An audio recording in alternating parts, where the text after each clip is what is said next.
Why has Triple H been so successful? Why is Triple H running WWE better than Vince McMahon and Bruce Pritchard on Monday and Friday night? Long-term booking.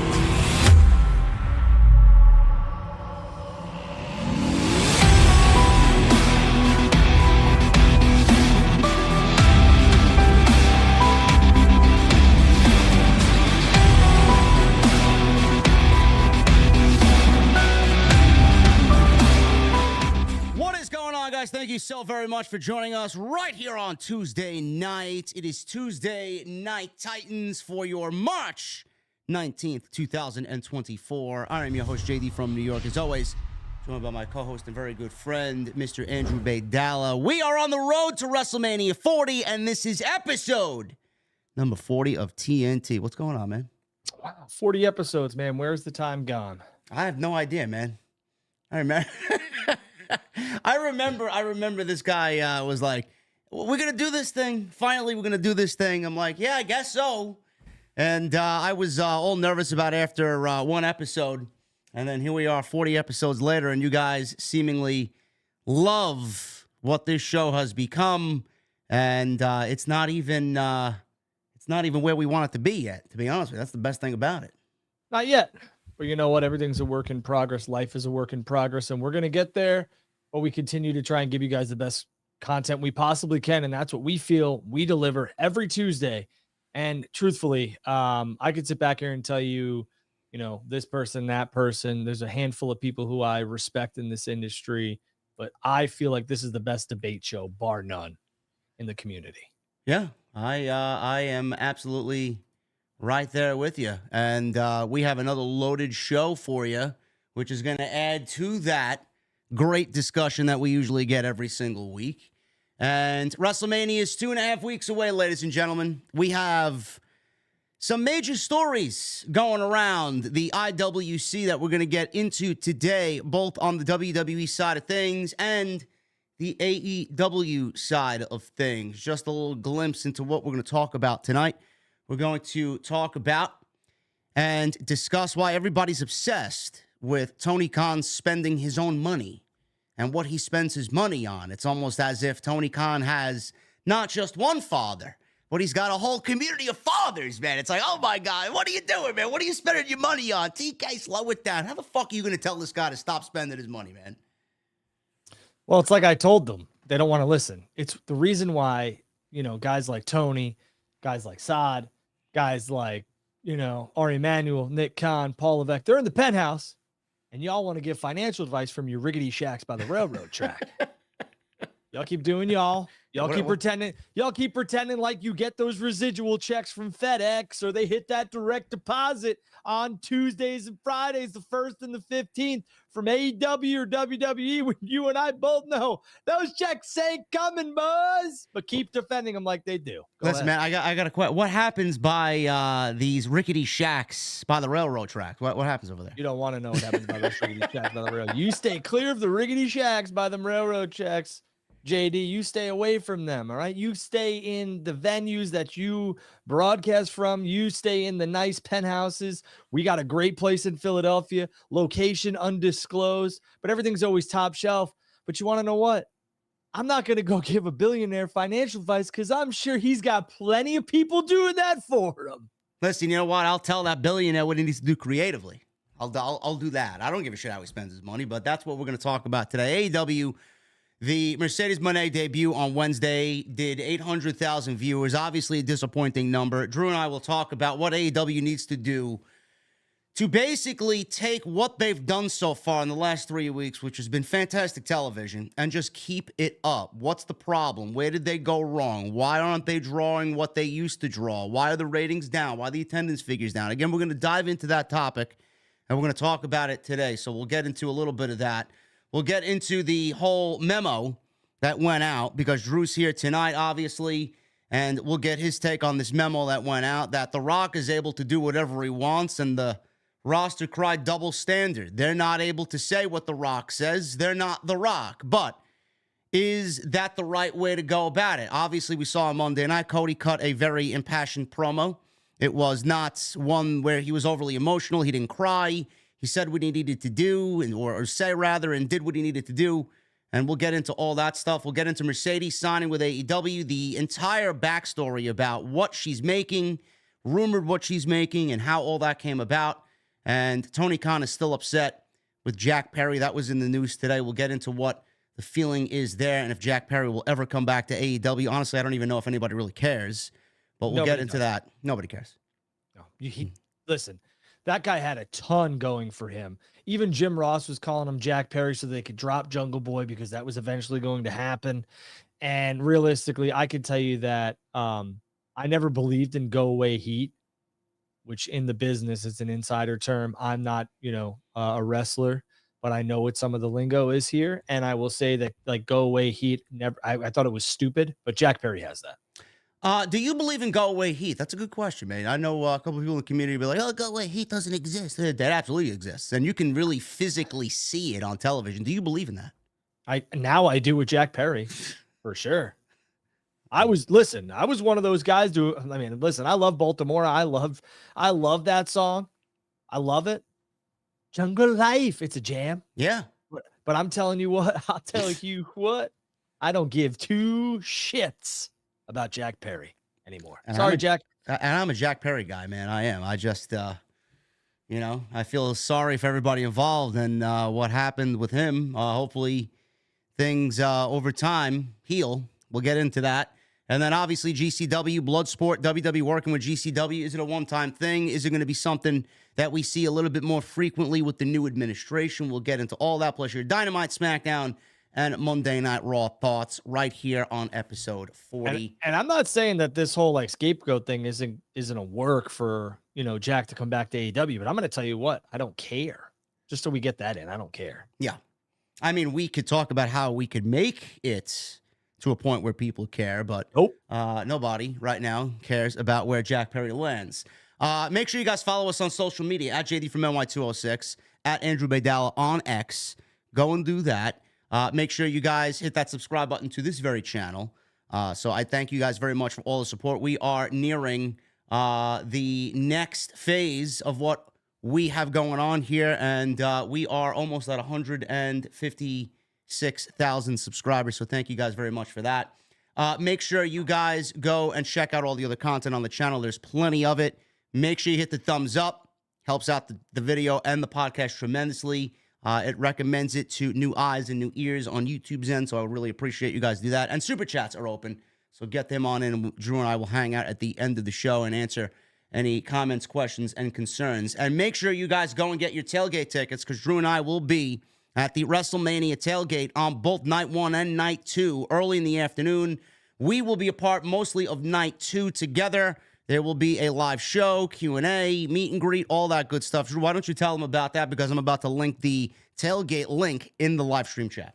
Yeah, so Saturday and Sunday, April 6th, April 7th, live in the parking lot, Lincoln Financial Field. Saturday is the chance where you can get to meet former legends, both ECW, WWE, and some up-and-comers like Cal Hero. Top Dollar is going to be there. AJ Francis, who is, trying to make a name for himself in TNA, former NFL, lineman, one of, in my opinion, underrated NFL lineman, played with the Seahawks and the formerly known Washington. I'll leave that one out, but they're the Commanders now.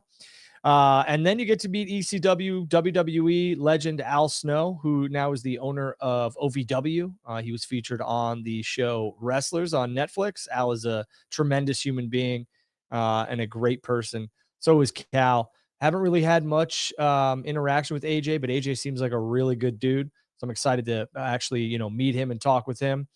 And then we just added Rhino, who I was a big fan of when I was growing up in ECW, the last ECW world champion, former WWE hardcore and tag team champion, and a legend in his own right. I'm excited to add Rhino to that tailgate. That is Saturday, April 6th.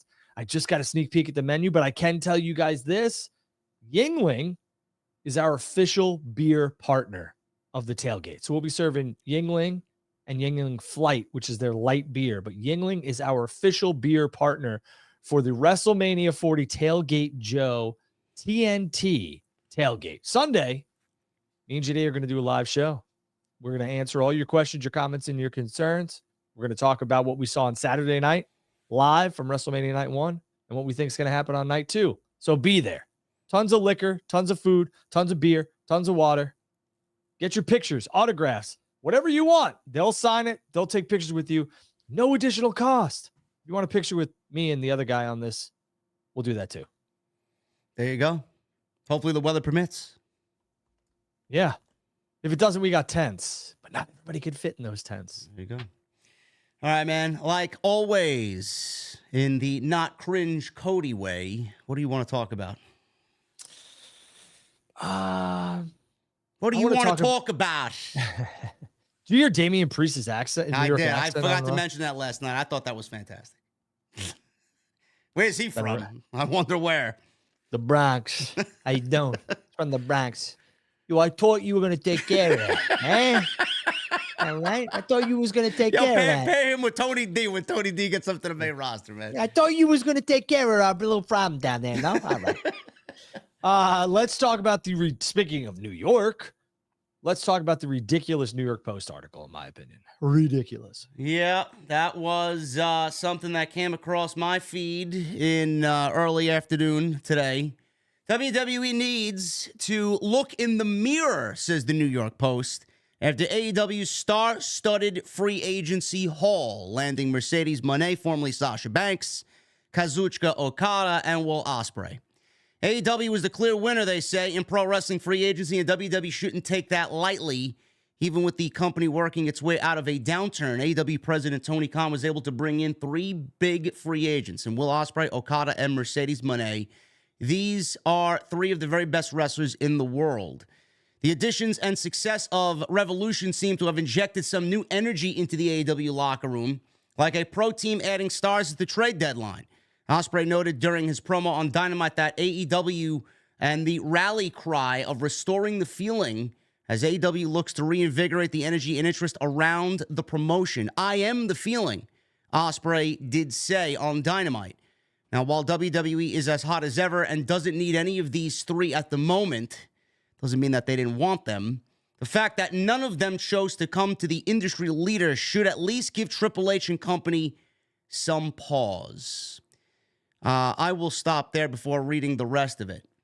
You know, I want to make something perfectly clear here in regards to both Mercedes and Will Ospreay. Okada's got a different story because Okada obviously did not want to abandon all that he did for New Japan, and clearly the only way that he could maintain that level of relationship is through AEW. WWE would never give him that.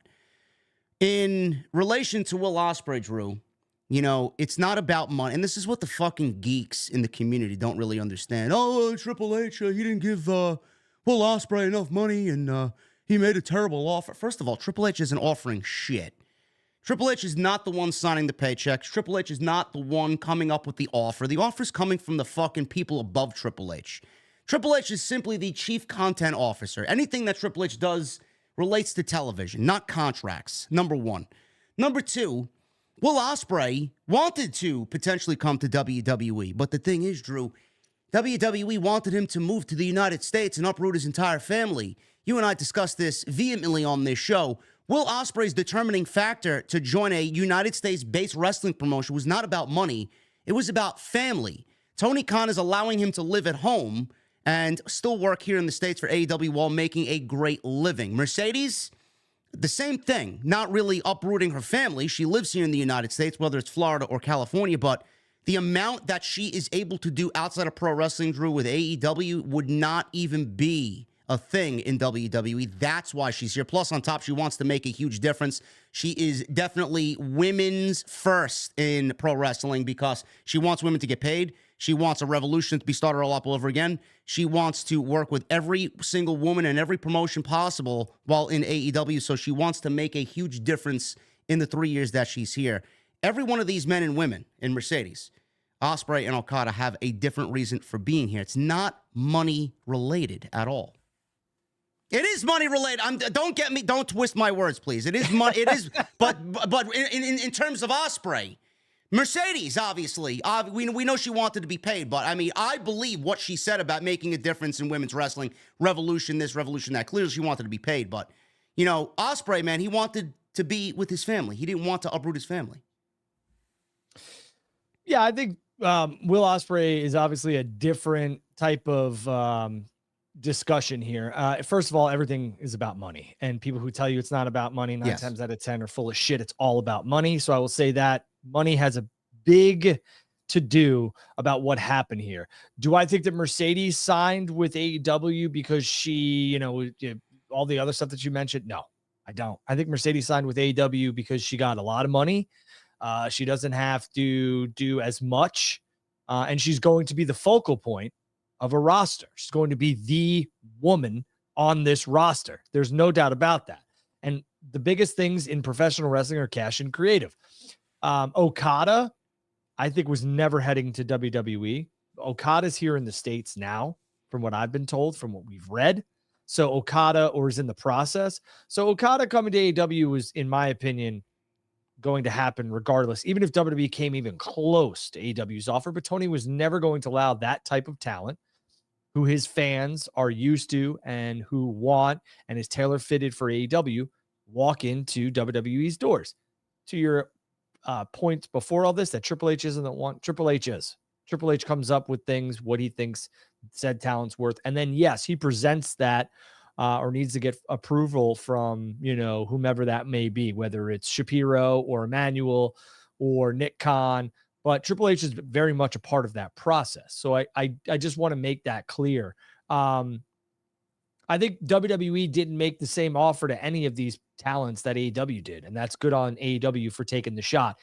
I mentioned this on my X. You have an owner who's going for it. They have a media rights deal coming up that they really want to put all their eggs in a basket, and he's trying to win, quote unquote, a championship. And that's what this owner is. This owner is Tony Khan from All Elite Wrestling, who is putting his financial resources into a product to entertain people so that he could see a return and people enjoy it. It's time for him, pun intended, to go all in. And he has. Any free agent that has come available of any name significance, Tony Khan has tried to obtain, and he's hit on a lot of them. Now, some he couldn't get. Randy Orton was never coming to All Elite Wrestling, in my opinion. And a lot of these talents will use both AEW and WWE for leverage. But you have to respect what Tony's trying to do here with said talents, because he's going for it all. He's trying to be real competition. So for people to sit back and be like, WWE missed out on these, no, they didn't miss out on them. It's Tony was smart enough to overbid because he can. Y'all got to stop talking about Tony like he's not a billionaire either. He is. He's a billionaire, and his father's a billionaire. And we could say it's daddy's money. Who gives a shit? How did most people become billionaires that are billionaires? They either inherit it, or they inherit a company, or their parents give it to them, or they're self-made. So, I mean, there's a couple options there. But stop talking about Tony Khan like he's running a fucking Denny's. He's not. I don't understand why the discussion was made today. And yes, you made very good points about money is everything. Yes, it's cash and creative, absolutely. I do believe Ospreay's reason for being here in AEW. You know, you might not agree with Mercedes and everything else that she said, but I do believe that her heart is there. Was it money related first and foremost? Probably. I mean, I'm not gonna beat around the bush. Obviously, we said that months ago. You know, she wanted to be paid just as much as Charlotte and Becky Lynch, and that's what the rumor was, and that's what was reported. So it's obviously. Guys, you don't hold on a second, JD. Guys, I don't really check this chat often, but you don't have to throw somebody out of here because they called me an egghead. You think I don't. I could care less. Keep him in here. I couldn't care less. Keep him or her in here. They could say whatever they want, unless they start cursing at other people in the chat or saying some like nasty racist or something slander. I don't care. Leave them here. I appreciate it. Who? I believe it was you or OTS Tribal Queen. Y'all can leave them. I don't care. Go ahead, Jim. Yeah, egghead is not a bannable offense. Time him out for like 30 minutes or so. Don't get rid of him. So like I was saying, a lot of people made a case on social media because I don't know whether it's they have no hobbies, they got no friends, they got no fucking interests in life. They're comparing and fighting with other people that they don't know about what Mercedes is making and why she's making more than Charlotte and why she shouldn't be making more than Charlotte and Becky. It's like, first of all, why do you give a fuck about what any of these people are making when A, they don't really give a shit about what you think at all. B, you don't know them and their personal life. Tony Khan can use and spend his money however he wants. And how the fuck do you know if Mercedes, Will Ospreay, and Kazuchika Okada are going to be a great return for Tony Khan on his overall investment in AEW. Like Drew said, you know, he mentioned it just briefly before he went into making several other good points. This is the biggest year in AEW history. They have a contract year with Warner Brothers Discovery coming up. Signing Okada, Ospreay, and Mone to the roster is overall going to increase the value of AEW. And in return, Tony Khan thinks that Warner Brothers is going to give him the contract and the length of contract and the money that the company is worth for the next 4 or 5 years, and everything will have paid off for him. So he's, you know, what do they say, Drew? To spend money, you got to make money? Well, to make money, you got to spend money. That's exactly what he's doing. And again, like Tony is going, you should all want an owner. I look at it like, you know, the Jets. I'll look at it like this. The Jets just went out and got Mike Williams, who's a wide receiver. And I won't bore you with all this football stuff. They went out and got offensive linemen to help Aaron Rodgers so that he doesn't get hurt again. But I'm not going to sit here and overanalyze these contracts and be like, man, what a waste. I'm so mad that they spent all. I don't care. As long as they win, I don't care. If they lose, then it's a problem. And I'll say this. You should be happy that Tony's all in. Tony is willing to spend money to entertain you and me. Tony is willing to spend high dollar on talent so that they can sit back and they can have the Mercedes Mones and the Will Ospreays and the Okadas to come into AEW when, you know, normally they'd either be stuck in New Japan or they'd go to WWE. And realistically, like, what is that? It's just one other thing that WWE has. So right now, Tony is in the midst of getting a massive increase in his media rights, and y'all are mad about it. Imagine being mad at an owner for spending money to give you the best entertainment that he possibly can. It's so fucking mind-boggling to me why you'd be complaining about that. It's funny to me because a lot of these people on social media will be like, this is not sustainable. It's not. Do you have his checkbook? You got his Chase account? I mean, like, what are we talking? How the fuck? How do you know? You don't think that Tony has people who are financial experts? I know one of them who's there. You don't. Chris Harrington is there. He's very, very great with numbers. Very smart. Tony Khan can pull up the fucking minute, quarter by quarter ratings from a fucking Dynamite that happened 3 years ago off the top of his head. You don't think this man knows what the fuck he's doing with all the analytics and numbers behind AEW? Give me a fucking break, man. Yeah, this guy's a geek. He's a numbers geek.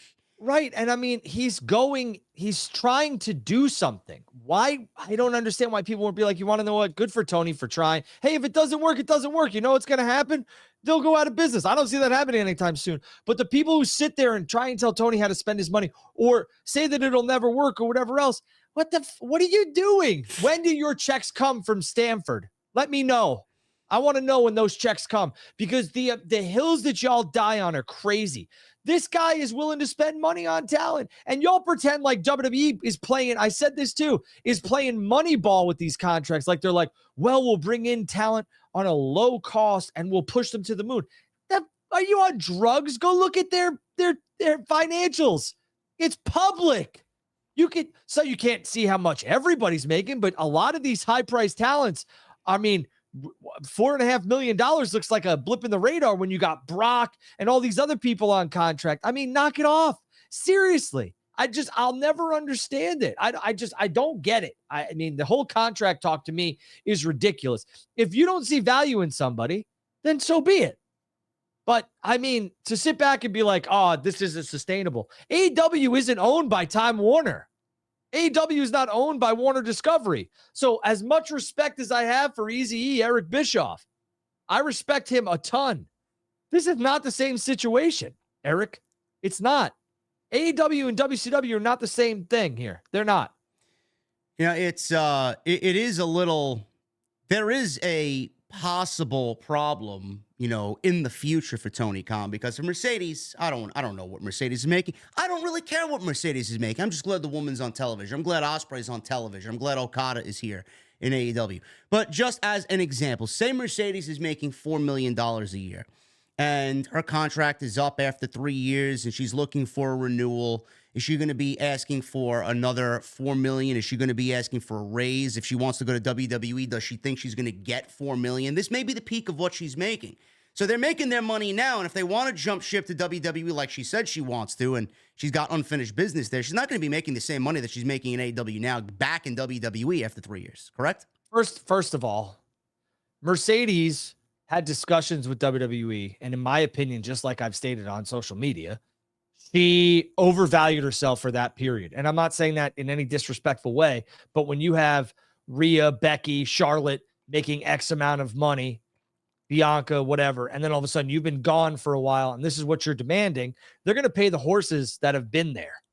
And I'm using that analogy because Charlotte, Becky, Rhea, Bianca. Yes, they've been loyal. Yeah. And realistically, they deserve those raises. Now, I'm not saying Mercedes isn't a star because she is, but if you overvalue yourself a little bit and they say, no, you can't be mad at it. And you also can't pretend like you didn't want to go there because you did. And we also can't pretend that Mercedes didn't pick up that phone and call World Wrestling Entertainment. And I'm sure they made her a very nice offer.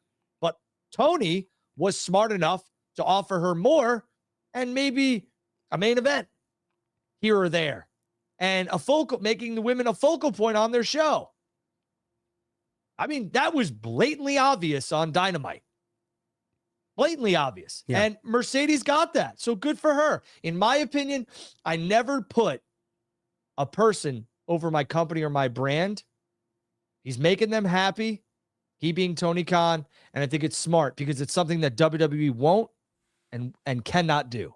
So good for him. Mercedes is going to be wrestling in Stardom. She's going to be wrestling with Bushiroad. Obviously, there is an international, market there for Tony Khan. Obviously, making that New Japan partnership stronger. Obviously, they're going all in, pun intended, with their Wembley journey. This is going to be a yearly thing. For how long, I don't know. To grab somebody from that part of the world in Will Ospreay, who's going to be the face of this company over the next 3 years.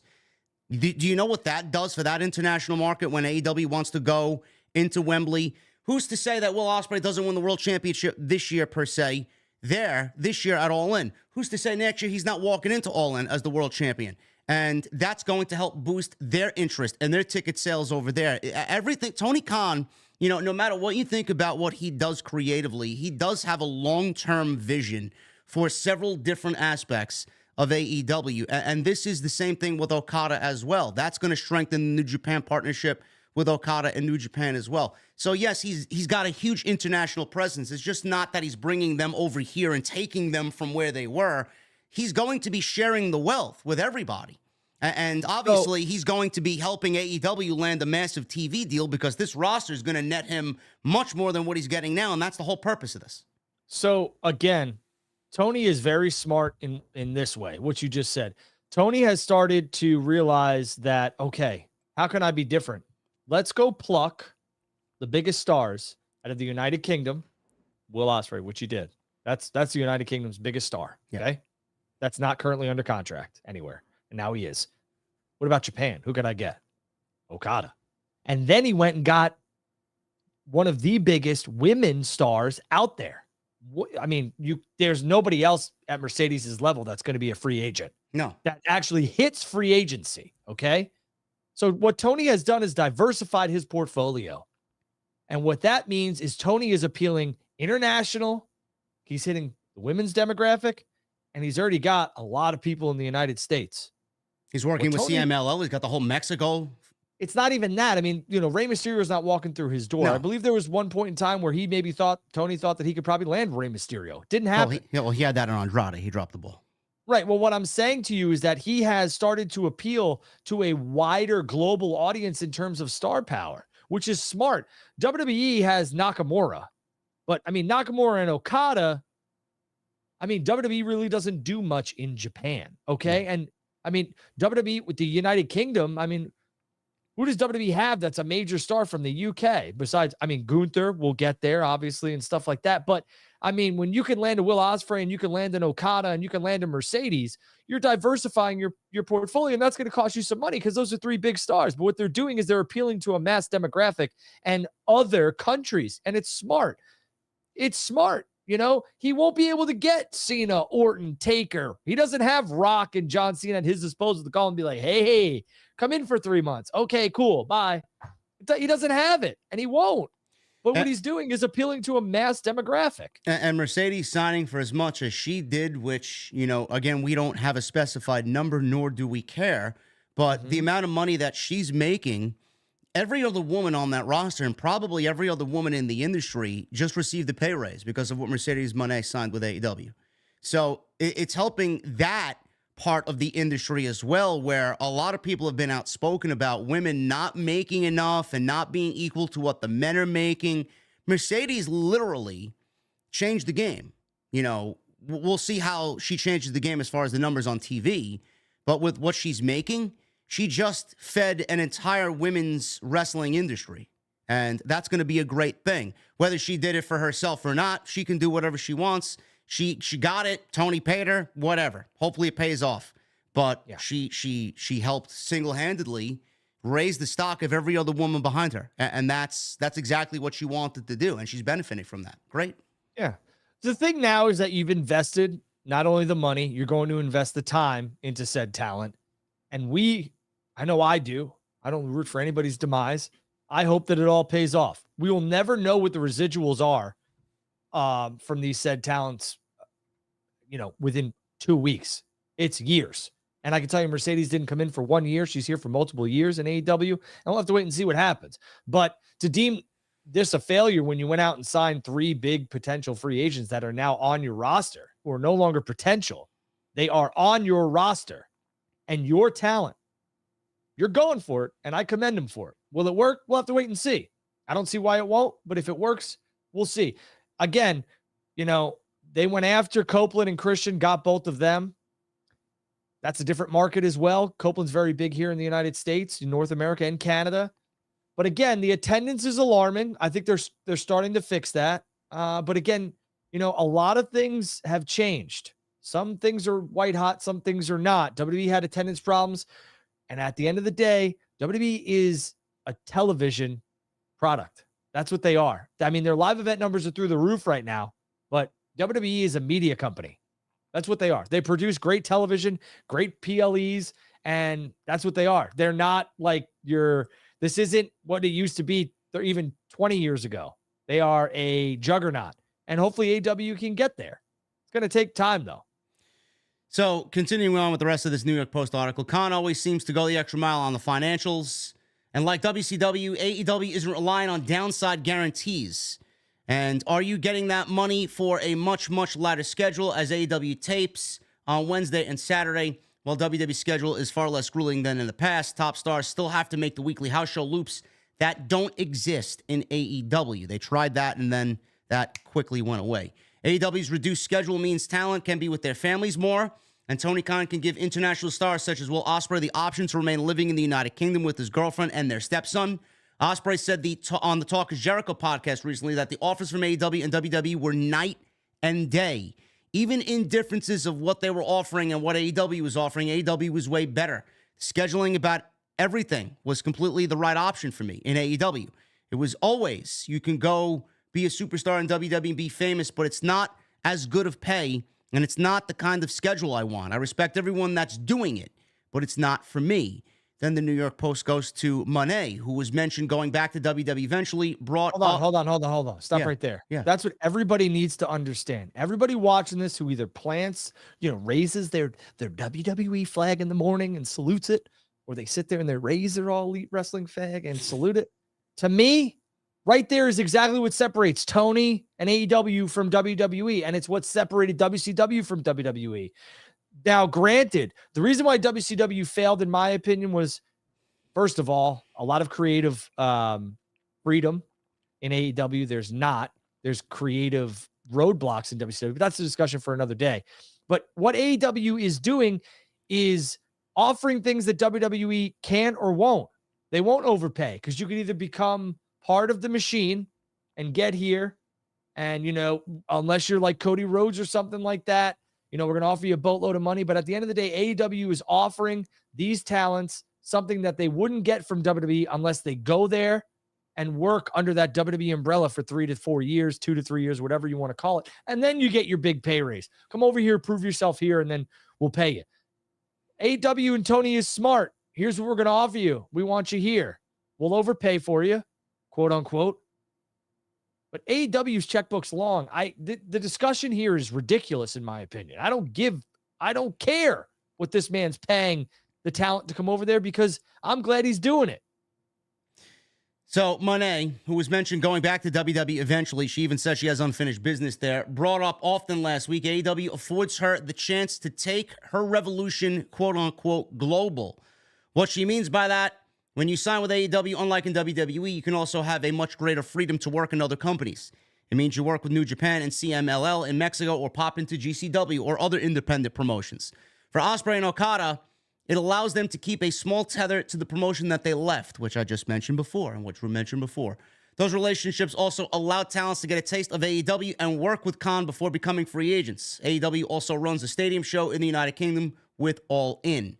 You have a chance to do more than make a billion-dollar company in WWE richer, but rather enrich the foundation of the profession across different promotions to help maintain this fruitful landscape for other performers, all while shining a light on talent not on TV weekly in the United States. The silver lining for WWE is that it can be less reliant than AEW on free agency for new talent because of NXT and what they're churning out in the Performance Center. That will allow them to keep building its new stars in-house, which AEW does not have right now. But opportunities to sign main event talent in their prime, such as Okada, Ospreay, and Mone, don't come around often. And WWE has been unable to land them, which is exactly what Drew said earlier. And it's true that if these free agents are out there, do you not expect Tony Khan to go out there and fucking make a big bid for them? Come on now. That narrative is so stupid, though. WWE has not been able to land them. Yeah, because somebody else came with a bigger and better offer. I mean, anybody can jump on here, star-wise, and say, "No, I didn't sign here for the money." Bro, you are so full of shit. You are so full of shit. Like, just say, hey, the money was good, less dates, and there's more creativity here, more creative freedom. And that's it. That's fine. Like, I'm sure, here's the one thing I will say. I'm sure, like, the Copeland offer from WWE, Adam Copeland and AEW, it might have been very similar, but Copeland can't do what he's doing in WWE that he's doing in AEW right now. And that's why he left. Same thing goes with Danielson.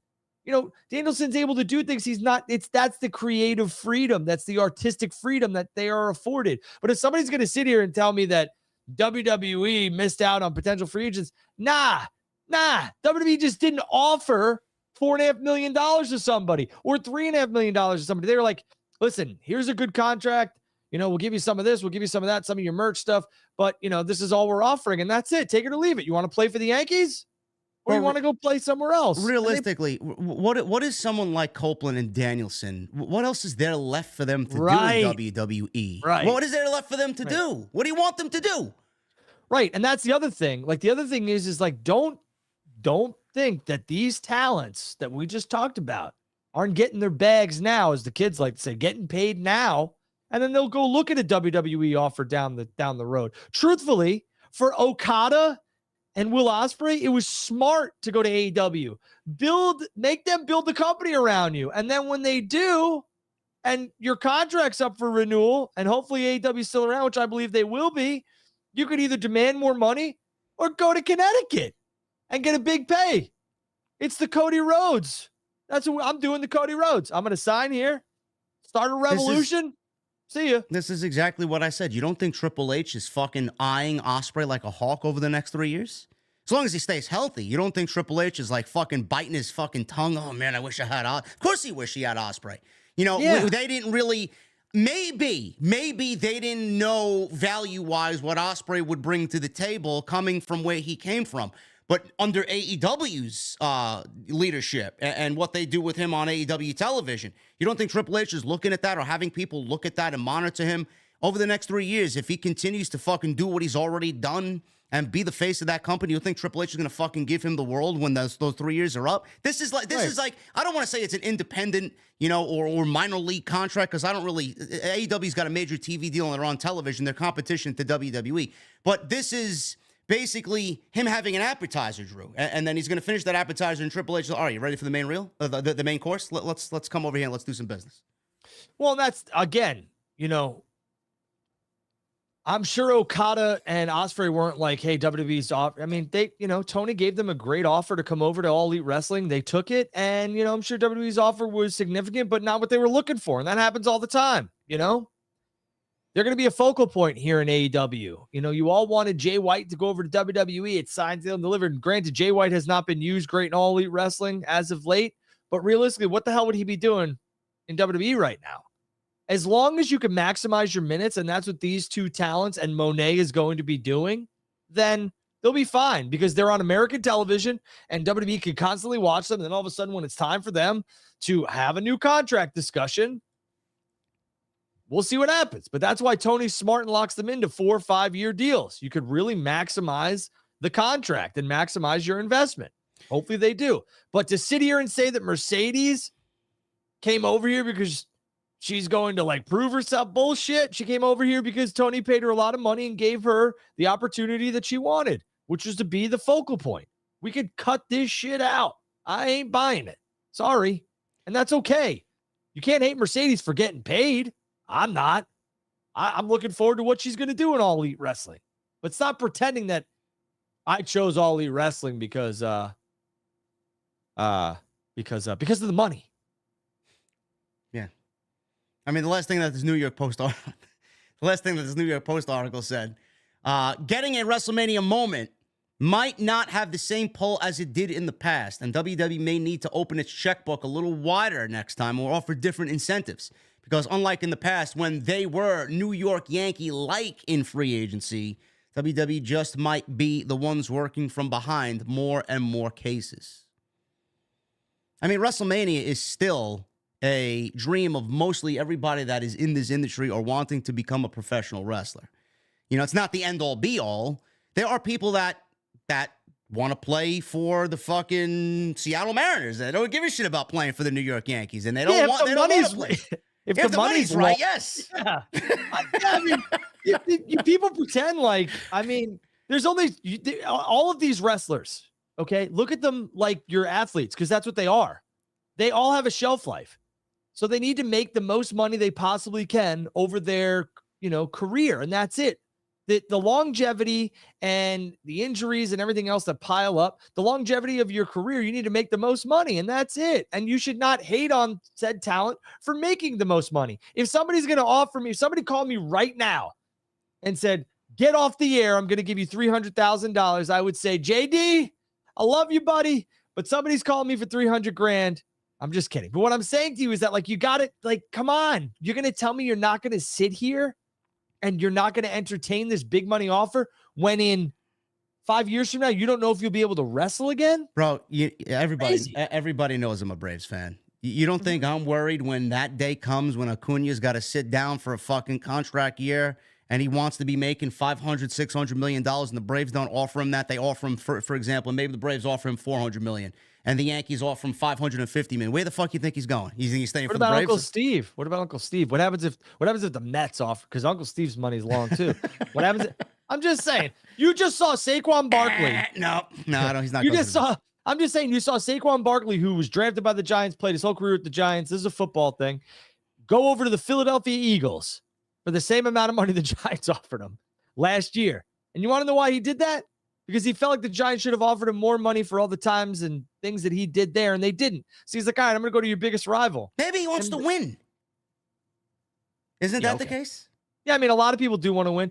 Listen, again, there's certain situations where, yes, that narrative fits, okay? I believe Mercedes has accomplished so much in her career where she's main evented WrestleMania. She's been a focal point on the WWE roster. She's won, how many championships in WWE? 15, 14, whatever the fuck it is. Like that. Right. So she's accomplished a ton. So why not go over there for a little bit, accomplish more, and then come back? The same thing with Copeland. Christian was thrown out like a bag of trash, and look at what he's done now. Danielson, Cole, all that. There's a lot of exceptions to that rule, but when you're talking about Okada and Ospreay, they took the big money because international, and they could maximize their minutes on television. AEW is going to make them a focal point. WWE, you just fit in. Where is Okada and Ospreay fitting in right now with Cody, Roman? Let me ask you a question. I'm going to put you on the spot here because we all love MJF. If MJF gets offered a contract from Tony Khan and WWE offers him a similar contract, where's he going?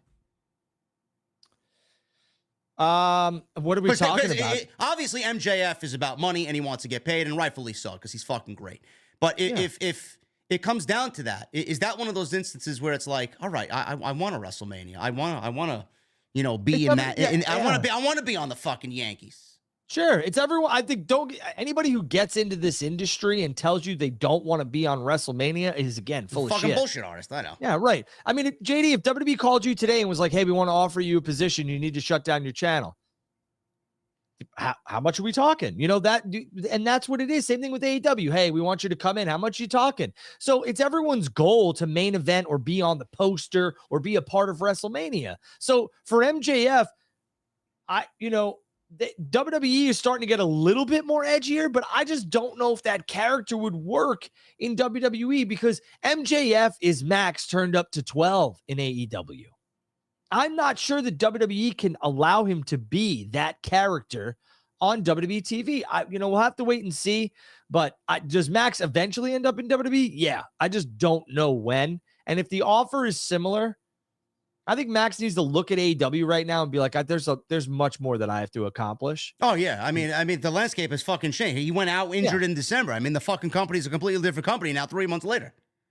But I mean, even if MJF debuted, let's just use this for an example, the night after WrestleMania 40, MJF is not jumping into a program with Cody, The Rock, and Roman right now. He'll probably, if Gunther retains, I can maybe see that and stuff like that. But you got to prove yourself here. I think if MJF is smart, he continues his dominance in AEW for the next couple of years, and then he could get the Cody treatment when he decides to jump ship. Because when MJF walks through that door or that arena, and it's a WWE arena, I cringe for AEW because that's another nail in their coffin if we're going to bury them. Because that's somebody you cannot let walk out your door. MJF on Netflix? You think they're going to censor him on Netflix? No, probably not. And that's why that Netflix deal is very smart for WWE and for Netflix. Again, Tony's throwing a lot of money around, and rightfully so, at some of these talents. I don't believe Max is going anywhere because I don't think Tony's going to allow him to go anywhere. No. Because I think Tony will just pay him what he needs to be paid. No, it was just a topic of discussion. We're talking about who wants to play for the winning team. Some people don't want to play for the winning team. Obviously, it's about money. Some people don't care about that. They're happy where they are. It's interesting to see where that's going to fall for him. But shifting gears. This is why promoters don't give their, these talents too much too soon. Because, hey, I've accomplished everything here. Look at Brock. Yeah. I mean, you go back and look at Brock. Brock was a dog, still is a dog, but Brock came in right after WrestleMania 18, was in the main event in 19, and then was out the door by 20 because he did everything he wanted to do. Promoters are smarter nowadays. They kind of take their time. Yeah. Moving on to the Dynamite that was big business on Wednesday. Mercedes debuted. And I thought it was a great show. I thought the week before that was a great show. Revolution was fantastic. AEW has a nice little string of momentum underneath them. It's not a winning streak yet, but we're looking forward to tomorrow with the Toronto show, Christian and Copeland. I Quit match for the TNT title. Mercedes is going to be there, and they're building towards AEW Dynasty in St. Louis. So clearly they got their wheels in motion, and everything right now is going the way AEW needs it. But the one thing that happened on Thursday, Drew, was everybody was making a big deal about the ratings that came out for the big business show, and it was less than stellar with the debut of Mercedes. Now, I want to preface this and say that Mercedes, no matter what the lead-in was, AEW, with the beginning of Dynamite, they generated 1 million rating for Mercedes' debut and her segment, first 15, 20 minutes of the show. And obviously, as the show went on, the show fell off. And the overrun actually killed the show even less than 800,000. I believe it was like 796,000 with the 6 or 7 minute overrun. What do you think about that number? And is everybody making it a big deal just out of their fucking minds already? Because Mercedes wasn't even advertised. And I know AEW put a lot of stock and equity into this show, but like you and I had discussed, Mercedes is not CM Punk. Is the mentality and the procedure of AEW with these big debuts following the Last Dance model, is that outdated now? Should they have maybe announced Mercedes for Dynamite to generate an even bigger rating on Wednesday? No, again, I don't think it's outdated because I think this is what lures talent either out of retirement in CM Punk's case and back into wrestling. Thanks, Tony, for that, because otherwise Punk's not wrestling. No. And people like Mercedes Mone. Hey, Mercedes, we'll make the entire show. We're going to give it your name, basically, without saying you. We're going to have it from the place that you want to have it at, which was Boston. And we're not going to pick like, the Will Shevitz Arena or something in like, Sheboygan, Wisconsin. We're not going to Worcester. Right. They're not going to do from the War Memorial, wherever. It's Imagine it's the TD Bank Garden in the heart of Boston.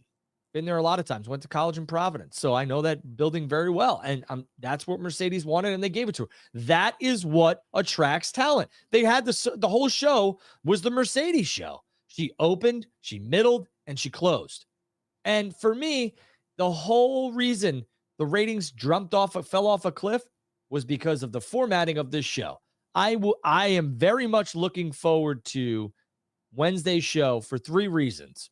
Obviously, the TNT championship match between Christian and Copeland is going to be fantastic. Those 2 guys don't have a bad match, and that's going to main event because it's in Canada.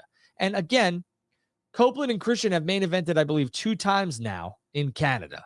And it's just something that they want to do. Good on them. Tony's affording that opportunity for them. The other thing is you have Kingston and Kazuchika Okada. Okay? Where's that match for the AEW Continental Championship? Where's that going to fit in? So I think the format of this show is going to be very important because I do believe this show is going to draw higher than last week's Dynamite. And you want to know why? Because there's more announced, more star power, bigger title matches, and Mercedes. So I do believe the formatting of last week's show is the reason for the ratings plummet. Because like I stated, they should have teased it at the beginning, re-teased it at the middle, and then bang, have her show up with the last 15 to 20 minutes of the show. She could have cut the same freaking promo she did to open the show.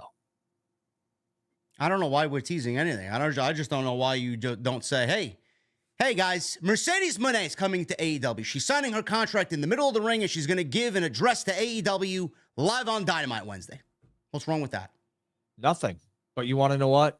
Again, I think Mercedes saw what Phil got. I think Mercedes saw what Copeland got.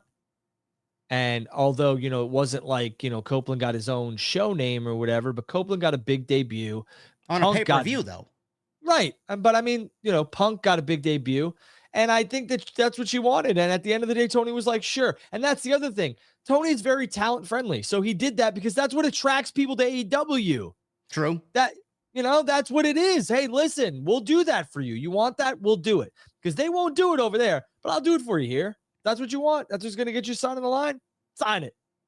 All right, We'll back up the Brinks truck. Sign the damn contract. Well, let's be devil's advocate here. What if Dynamite doesn't draw higher than last week, and they stay about that 800,000 range for this week's Dynamite, which is a loaded show, and it should draw higher? What if it stays the same? What's the problem, and where does AEW need a fix here? What's the issue? Because this is not going to go away. People have the ratings under a microscope every fucking week. I don't know why. I enjoy your show. I don't give a fuck about the ratings. There's a reason why I stopped covering the ratings on my end, because it's nothing but doing, it's adding to the tribalism. And I can't stand that. And if it does result in a similar rating this week, Drew, what's the issue and where do they need a fix? Again, I think the ratings, like you said, they don't matter to myself and you, and they shouldn't matter to the people here who aren't invested in buying their media rights. AEW should care about the ratings. And to your question, what can they do? They got to give the casuals something to consistently tune into to turn those casuals into full-time viewers. And realistically, they've had too many starts and stops. So I think they've tried to fix that, and they have. I think their current media partners are happy with what they're able to provide on a Wednesday night, which is 800,000 plus. Would they like them to be 1 million? Sure. Would I like to be making $700 million a year? Yeah, I would. But realistically, I'm just going to take what I can get right now, and I'm going to continue to work hard and put my best effort forward and see what happens. And I believe hard work will pay off. What AEW is doing is they're trying to do that. And they need to have continuous storylines, and they need to appeal to the, casuals. Mercedes will do that for a little bit. The Copeland and Christian stuff, they've continued that storyline.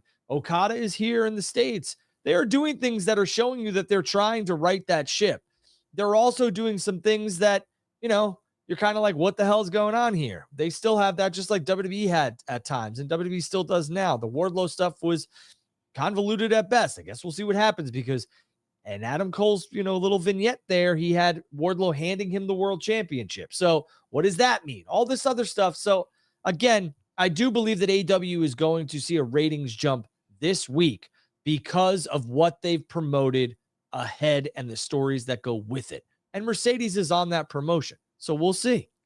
What started WWE's hot streak? What started WWE's trend? I can tell you. In my honest opinion, it was at the start of the Bloodline. When the Bloodline got started, things just, it just felt different. It was a main focus of the overall show, no matter if it was SmackDown and Raw. And it just grew into something that WWE could not really contain anymore. And it just blew up in popularity.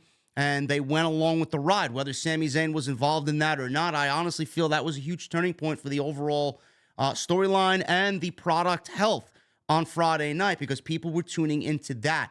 The emotion and the story is what drove people to tune in and watch every single week.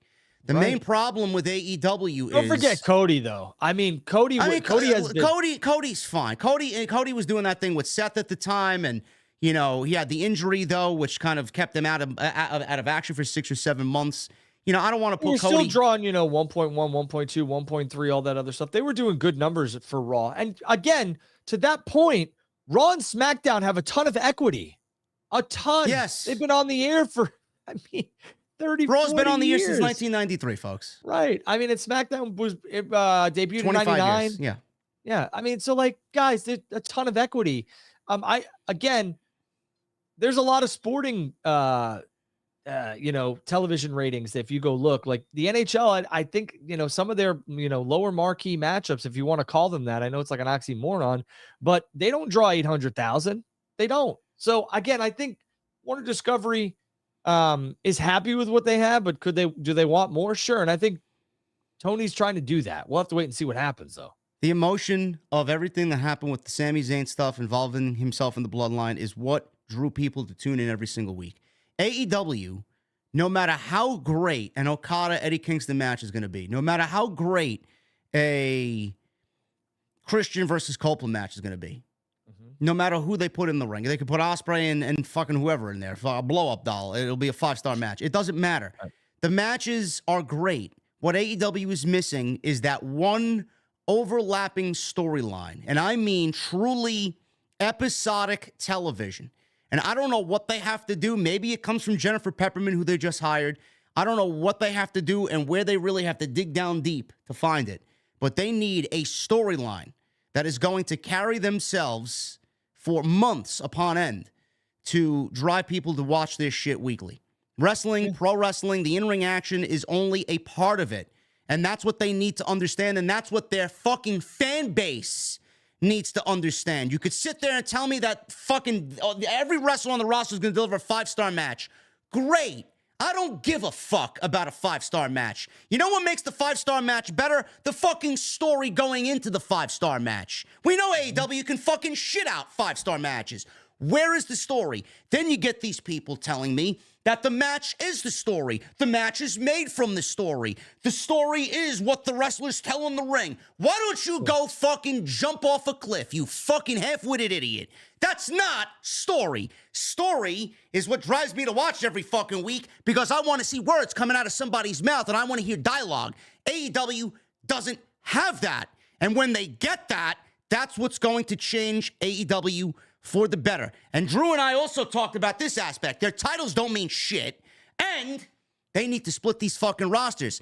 On any given week, and they've done a great job the last 3 weeks, I know who's on the fucking show. I know the stories have been consistent, and everything has mattered on the show. Every segment has legitimately mattered on Dynamite the last 3 weeks. You know what I want? I want to know who's on fucking Collision. I want a roster who I know I'm tuning in for on Saturday night. I want a roster on Wednesday night. I know who I'm tuning in for on Dynamite. Why don't you go the extra lengths? But then we get the excuses. Oh, well, it's going to be like WWE. All right, great. How the fuck you think you're going to be competition to the main league if you're not doing similar to what the main league is doing? You could still be the alternative, but still take what they do and apply it and do it better. That's their fucking problem. Yeah, the biggest Rant thing. Sorry. The biggest thing with, they have to be sorry.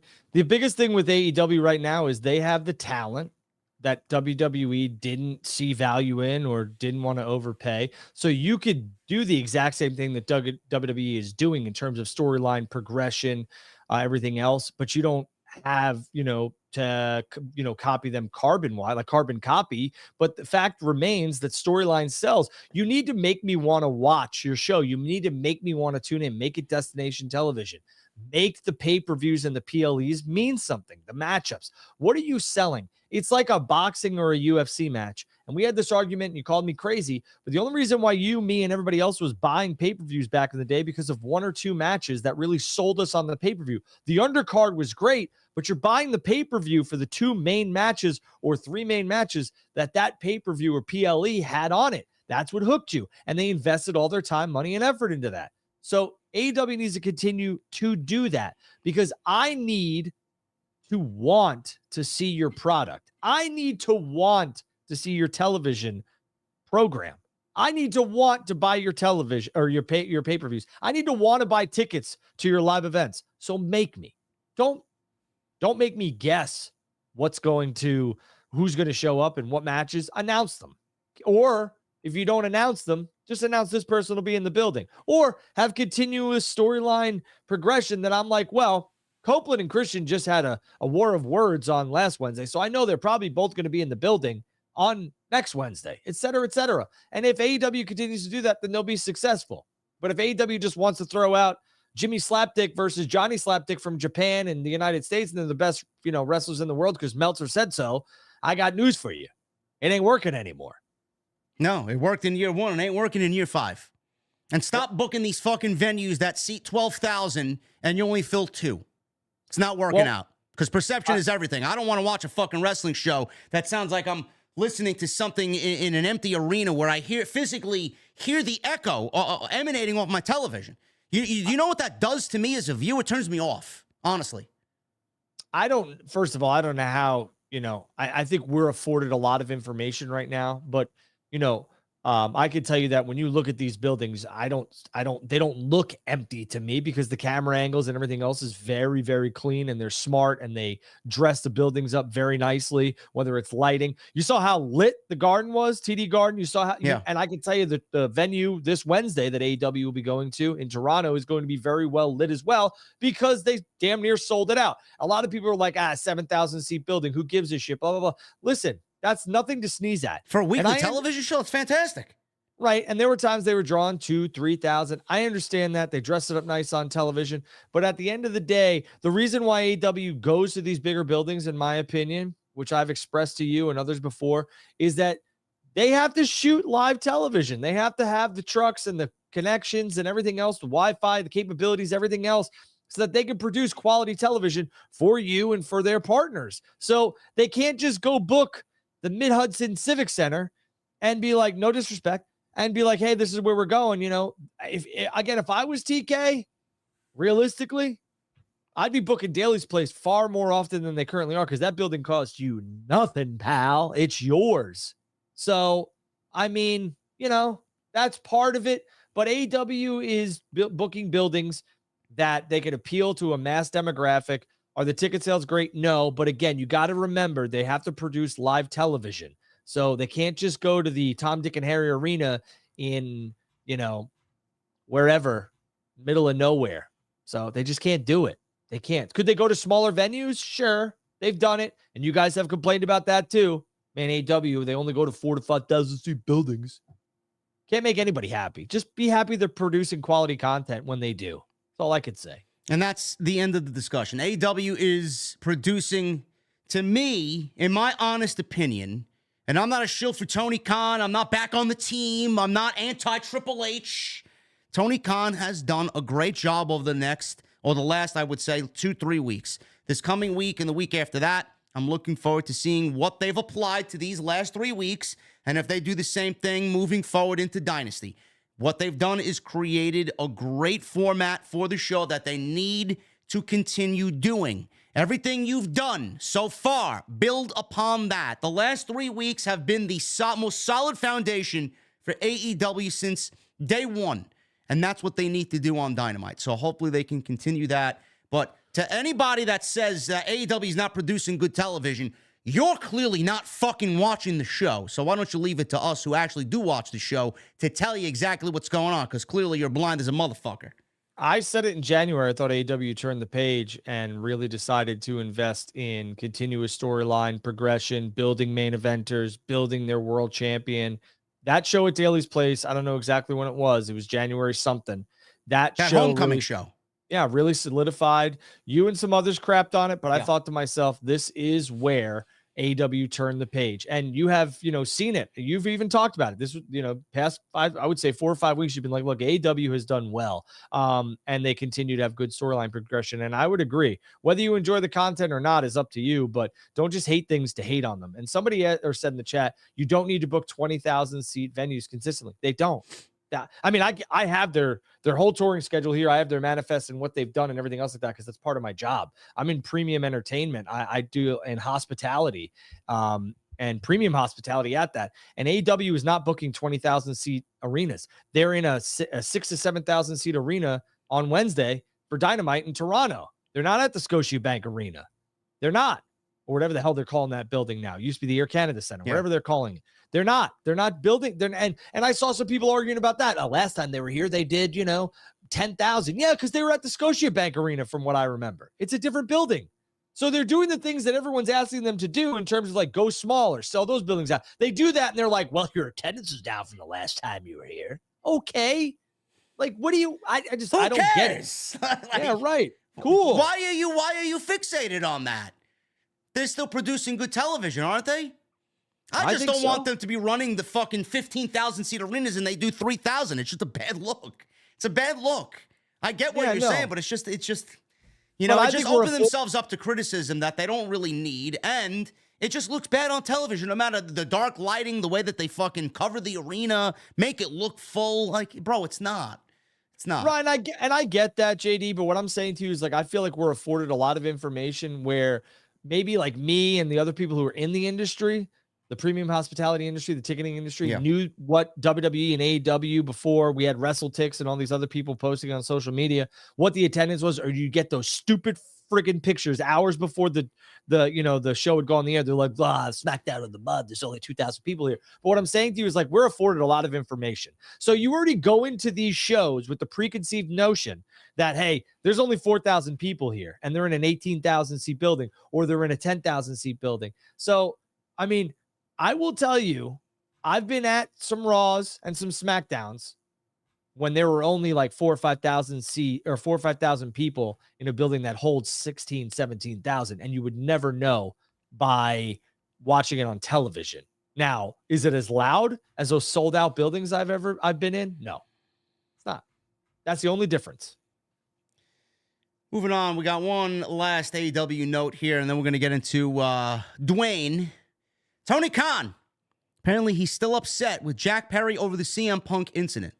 Now, Tony Khan is, quote-unquote, holding a grudge against Jack Perry following CM Punk's departure following All In last year.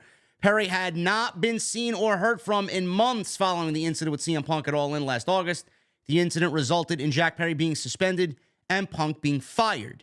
Perry since started working for New Japan Pro Wrestling, but remains under contract with AEW. The incident with Punk was after Punk advised Perry against using real glass for a segment on TV.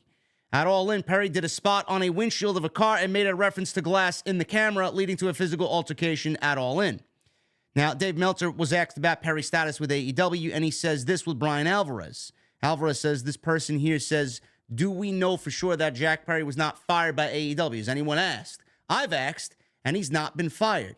Meltzer confirmed that. No, he's not been fired. He's absolutely not been fired, but they're not using him. He's just on ice. Tony's really mad at him. because he cost him CM Punk. He's getting the blame. He probably should have been suspended for a month or two. Where we are at, 7 months now, it's ridiculous. The punishment doesn't fit the crime at this point. I mean, it's like it's his fault, but the other guy just lost his mind. And then Alvarez goes on to say, well, I was going to say, I mean, he didn't cost Tony CM Punk. CM Punk cost Tony. CM Punk, by getting into a fight over this, Punk could have just got to Tony and said, suspend this guy. That was unprofessional, and that would have been it. Alvarez makes a good point. I don't know why they're placing this blame solely on Jack Perry here. I think everybody's to blame. I'm not going to get into the whole fucking rigmarole of all out from years ago. Everybody's to blame, but the fact that they're blaming Jack Perry here is ridiculous. But like Drew and I talked about off air, Jack Perry and what he means to AEW at this point, Drew, in 2024 means literally jack shit. And if they are going to bring him back to AEW, Jesse and I discussed, you know, they probably would just pair him up with the Elite and Okada, and he'd get mega heat. But, you know, sure. I know Tony loves that faction going on right now. They're doing great shit. And to put him in there would almost be like, all right, man, we're going to wipe your slate clean. Honestly, Jack Perry should have been fired. And he's lucky he even still has a job. So, you know, he's going to stay over there for as long as he has an AEW deal. And I don't even think he ever comes back to AEW. I'll keep this short and sweet because I want to mention a comment in the chat. Yeah. I don't care about Jack Perry. And I mean that with, you know, as much respect as I possibly can. Okay, you know, like you're gonna have to make me care about him. And right now I don't care. And is Jack Perry should he take all the heat for CM Punk leaving AEW? No, but I mean, he was a factor. Yeah. There was a lot of factors. And I believe that the Young Bucks and Kenny Omega should have buried that hatchet with Punk, and we wouldn't be sitting here talking about how Punk has a blown out tricep and with WWE. He'd still be in AEW. Somebody mentioned in the chat, because I will tell you something. I don't mind you sitting back telling me I look like an egghead or I'm an asshole or whatever. You say whatever you want. My skin is thick. But when you put out unfactual information, I'm going to come at you. You sat here and you said, AEW, I'm not going to name who it is. Y'all can find it. AEW is doing smaller venues in Canada and then going right back to bigger buildings in the States. Wrong. Wrong-o. AEW is headed to the DCU Center, which holds 14,000 people for hockey. So that'll hold about 10. Then they go to the Charleston, I believe, Civic Coliseum, which holds about 10. Then they're at the Truist, or however you say this, I think it's the Truist Arena, and that holds 9. And then they're going to the Indiana Farmers Coliseum, which holds 6. So they're not booking 14,000 seat arenas 5-4 weeks in a row, whatever you wanted to state. And then after that, they go to the Peoria Civic Center in Peoria, Illinois, and that only holds about 9,000 people for a wrestling show. They're not booking the Garden every week. They're not booking the Scotiabank, TD Garden, all this other stuff. So knock it off with the narrative. It's not true. Go ahead, JD. Is someone in the chat really coming at you with all the ticket information? No, I just think that. No, I don't think they're coming at me. I just think that it's just not factual information. And the fact remains that AEW has started to take notice of what they're doing and what's selling and what's not selling. You know, they're going back to Daly's place. They're going to, don't get me wrong. When they go do Canada again, it seems like they're booking bigger buildings, in I think it's May. Yeah. And then they go to, California, and they're doing smaller venues and stuff like that. But AEW is not consistently booking 14,000 seat, 15,000 seat venues. They're not. Sorry. So that's the news on Jack Perry. I don't think he ever comes back to AEW, but if he does, Jesse and I talked about maybe pairing him with the Elite. But I was going to mention, Drew, we talked about in the early days of AEW, the 4 pillars, right? With Sammy Guevara, Darby Allin, MJF, and Jack Perry.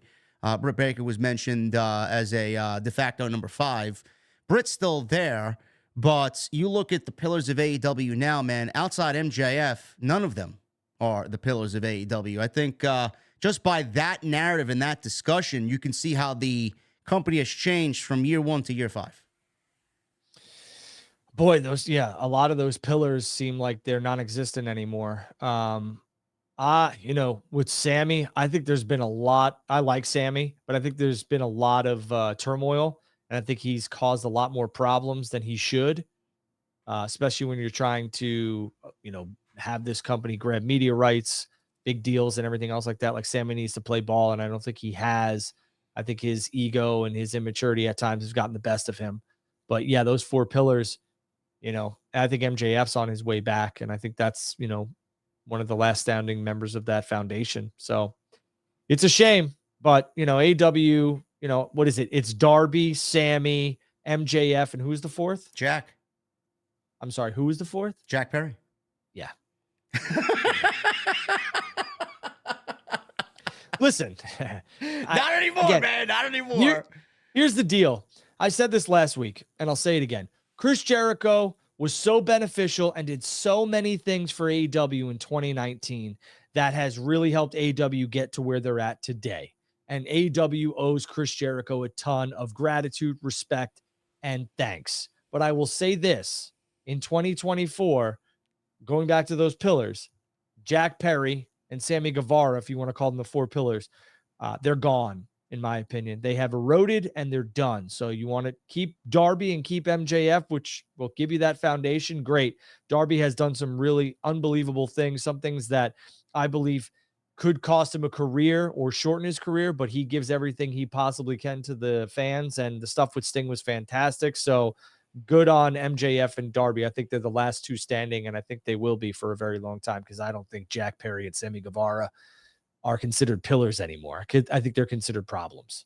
Yeah, it's also adding to the discussion before we get into the WWE side of things now. Also, Tony Khan's probably going to shed some contracts over the next year or 2 as well. So if you guys want to know why he's spending so much money on who he's spending his money on, some of those year 1s and year 2s, they might not be there anymore. And that's going to be something that he's going to be able to free up his payroll with. So, and I love, like, Chris Jericho has done so much for this industry, and he has my respect. Not that he needs it, but he is an absolute legend.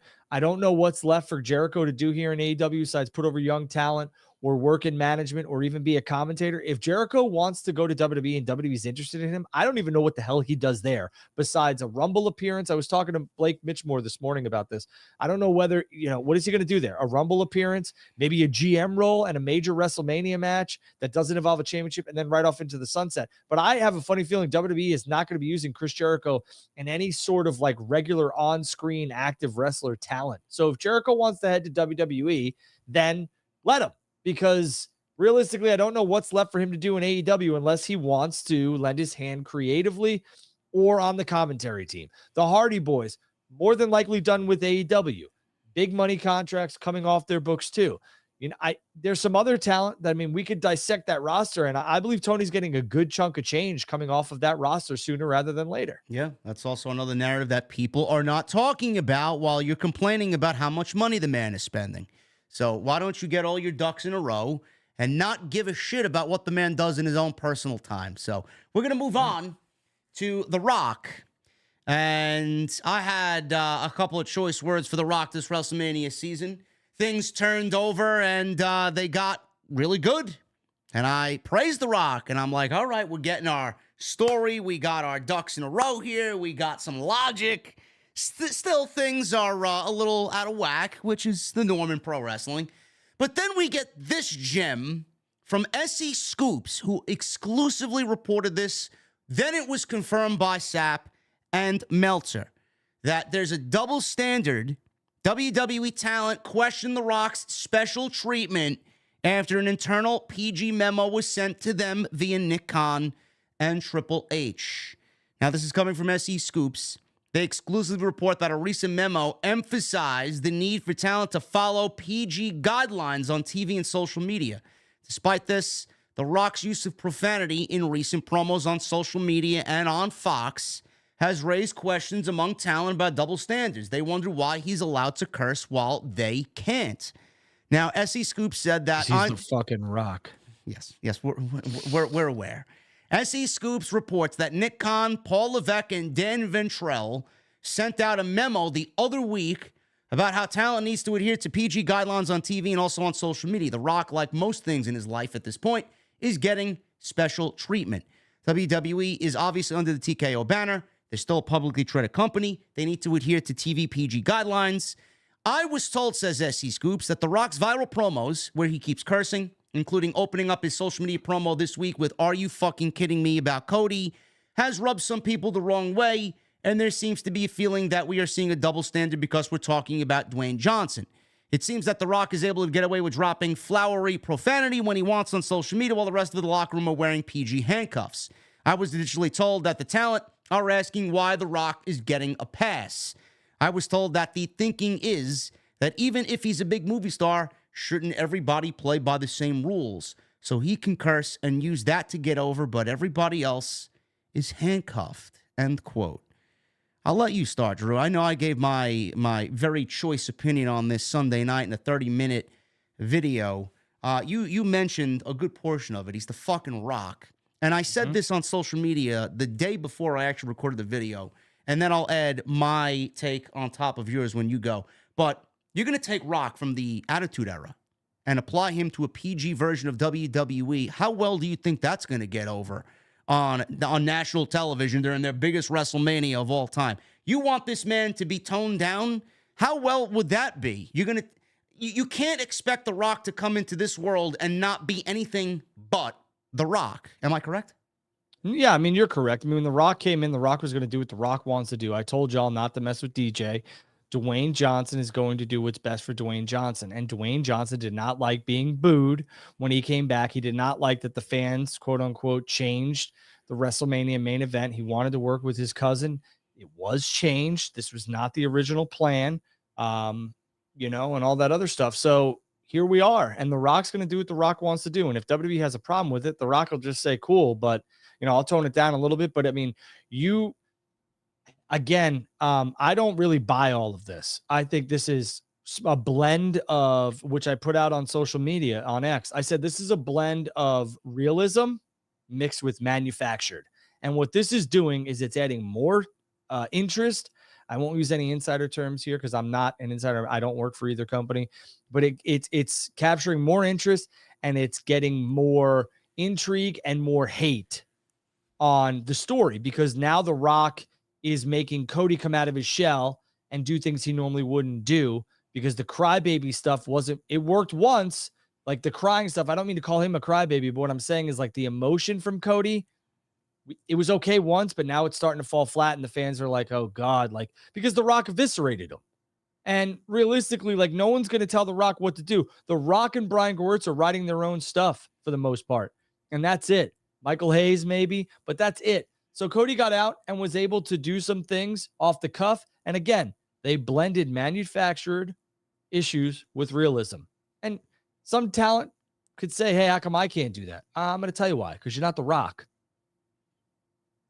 That's it. Sorry.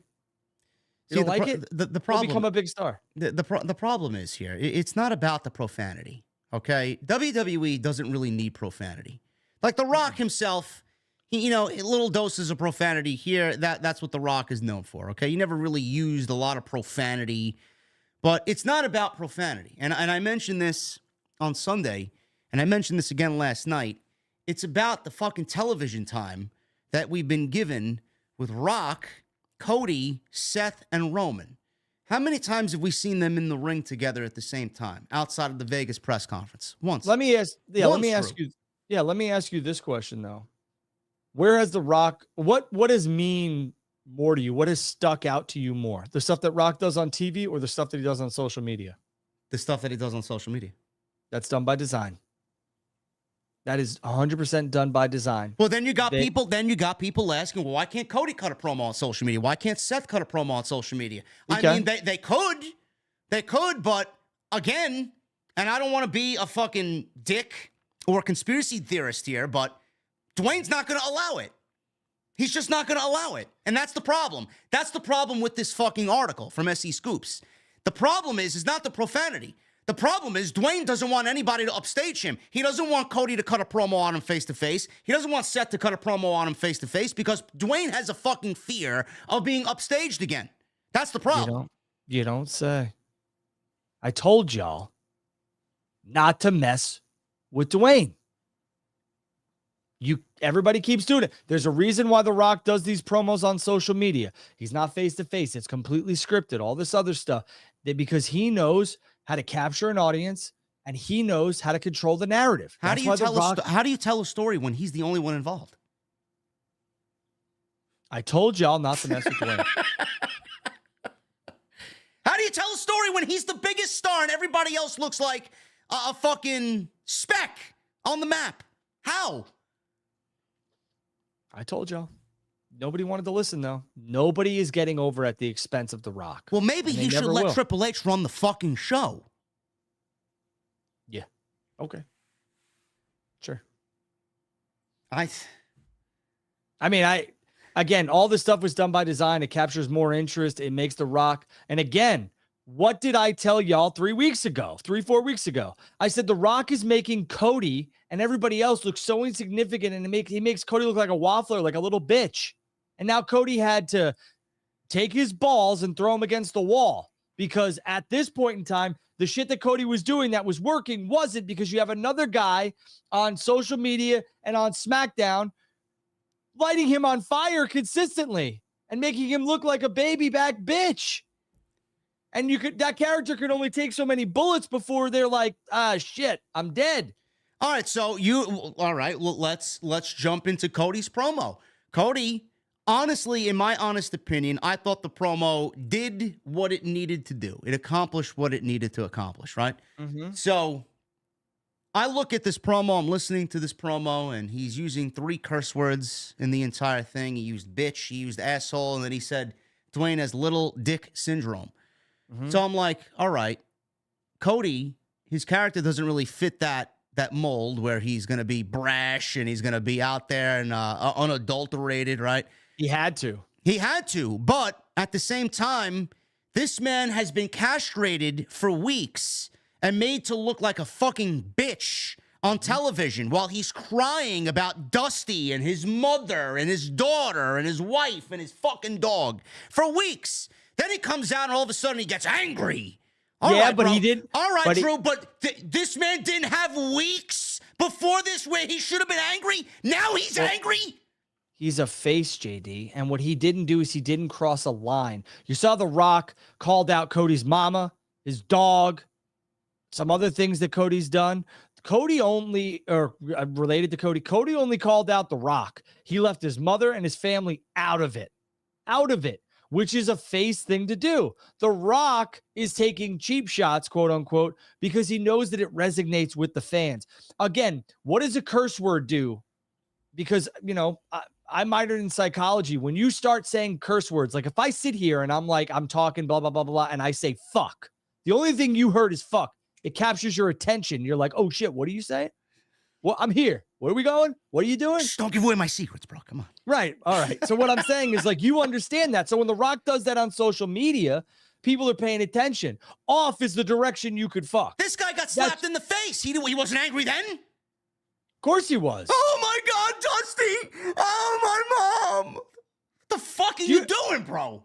You know who has PTSD from the last time that The Rock tried to verbally joust people? Is The Rock, because John Cena lit him on fire in the middle of the ring. That's why we don't have anybody telling this story but Dwayne. Correct. Bro, who's the fucking main event of WrestleMania? Is it Cody and Roman, or is it Rock and Cody? I can't fucking tell. You want me to come back? Sure, we're gonna do this shit on my terms, though. Okay, what do you got? Well, you'll just see. Bro, we're 2 weeks out from WrestleMania, and Cody and Roman are meeting face to face on Friday for the first time this season. You don't think that's a problem? I said this 3 weeks ago. I said the Cody and Roman match seems like it's a pebble in this giant ocean that has The Rock in it. I've said that, but nobody wants to listen. Everyone's like, The Rock's back, blah, blah, blah, blah. It's like, dude, the tag match seems like more of a bigger match than Cody finishing his story. And I saw these Cody fans, they're waffling. They're waffling too. The Rock has basically maneuvered y'all over to The Rock now. It's incredible. Nobody sees it though. I don't want to sit here and feel ungrateful. The Rock being back on television is great. But what The Rock is doing to abuse his power and to make everybody feel less than because he's The Rock, I don't agree with. Now, I said last night, and this is the great thing about this show because it's a discussion. I said last year, we didn't have Dwayne. We didn't need Dwayne.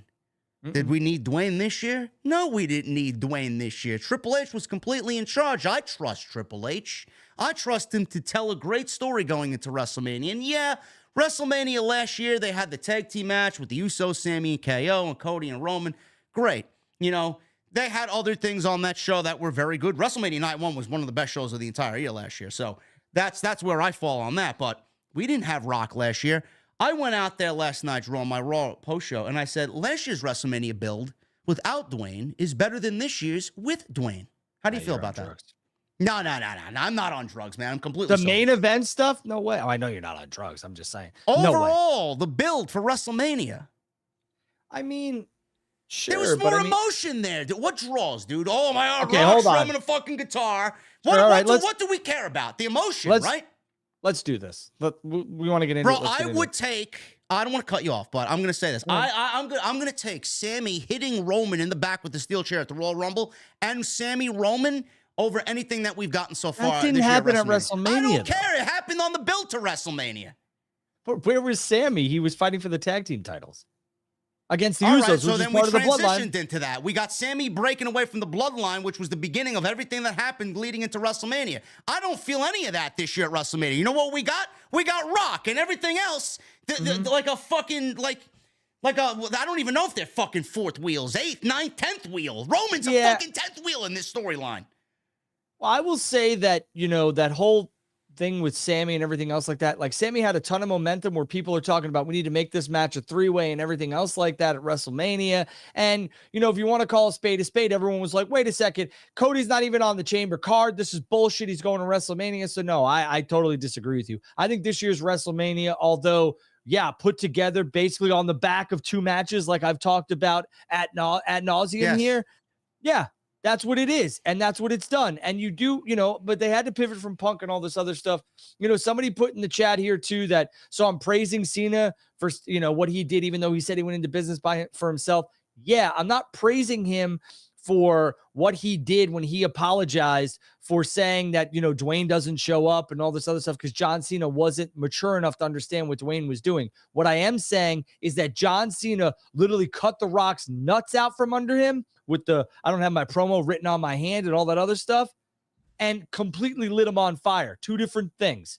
But back to your point, yeah, JD, the build for WrestleMania 40, in my opinion, is better than 39 with the overall matches. And we could do this, build by build by build. As much as I have a respect for Copeland and Finn Balor, that match, without it being Hell in the Cell, did that match have much of a build? No, not really. Okay. So did Cody and Roman really have the build that it has now? They don't have any build this year. Again, although I'll give you this, there's a story within a story, and the story seems to really focus in on The Rock. That's why WrestleMania Saturday's happening and then WrestleMania Sunday. I will say that, one of your other points, Roman hasn't said much besides, I need you to acknowledge me, which is very interesting because I think The Rock knows how over Roman and that character is. And he's like, hey, you got to just sit and just simmer for a little bit. That's just I got to address a comment in the chat because it's really fucking making my blood boil. JD, you're lying. Bro, you complained about last year so fucking much. Yeah, you want to know why? Because Vince McMahon was still in charge. That's why. Yeah. And everybody called me a fucking lunatic when I said it every fucking week. That's why I complained. Yeah. Now I'm complaining because Dwayne's in charge and he's doing what Vince would have done. Yeah, I think this year's WrestleMania has a better build, but I think we get stuck on this bullshit every year, truthfully, like, the build to WrestleMania hasn't been great and all this other stuff. This isn't the 90s anymore. WrestleMania sells itself, and they really, these 2 matches came together over 2 months. By Chamber, we knew where they were going for the most part with the 2 main events, and the other things got solidified. So I think this has been a solid build, but I don't really harp on that type of stuff because I know it and you know it. You're watching this shit regardless. So yes, of course we are. Right. So they know it. But the brother versus brothers got some heat. But momentum. Is it right? It's not right.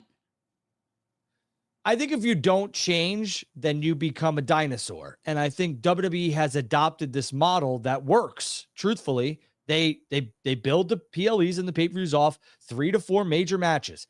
the Rock tag team match, the Cody Roman match for the title.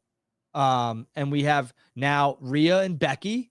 And I truly believe the Drew McIntyre, Seth Rollins is another match. And also the brother versus brother right now. I mean, there's 5 major matches. And Gunther's got some shine in that stuff too. But I will say that I understand where you're coming from. But again, I think this year's WrestleMania was a little different because the Rock and Roman was first to verse each other. Now they're not. Rock's in a tag match. So, but again, the Rock's the focal point here. So he is the focal point. And, you know, he's not going to be outdone and outstaged. So no. I have a problem with that. I feel like everybody else in this thing. And like I said, and like you said, Drew, you said it a couple of times here. It might be by design. I said it on Monday this week. I said it on Monday last week. It might be by design that Cody and this whole Rocky story where he's just treated and fucking just castrated week after week after week. And then he's ending up fucking winning the big one in the end anyway. So everything that we look back on is not going to really matter because he won the world championship. But, you know, it's to me, the most enjoyable thing about it is the road that we rode on to get there. Like, he can win the championship, but if I'm not emotionally invested, like right now, when I look at Cody, like, honestly, the way that I feel, like, Cody needs to win the championship. I'm not moving away from that narrative. Roman cannot walk out of WrestleMania with the championship. He needs to lose it. But the way that I'm feeling right now, bro, is like, the way we've seen Cody the last few weeks, I don't even want him to fucking win the championship. I don't.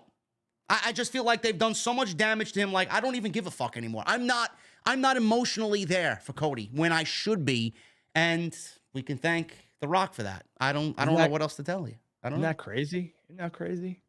I don't know. I saw this. It's not me waffling either. I don't want to be waffling. No, I'm not saying you're waffling. I mean, I'm just saying I think you're one of the thousands of people who said what they said about Cody, and Dwayne has changed the narrative, and the build is and the whole, you know, premise of this match has changed because of other situations. And I don't believe that WWE has changed their stance on what they're doing for WrestleMania. I don't believe Gunther was ever scheduled to lose his Intercontinental Championship. No, he won't.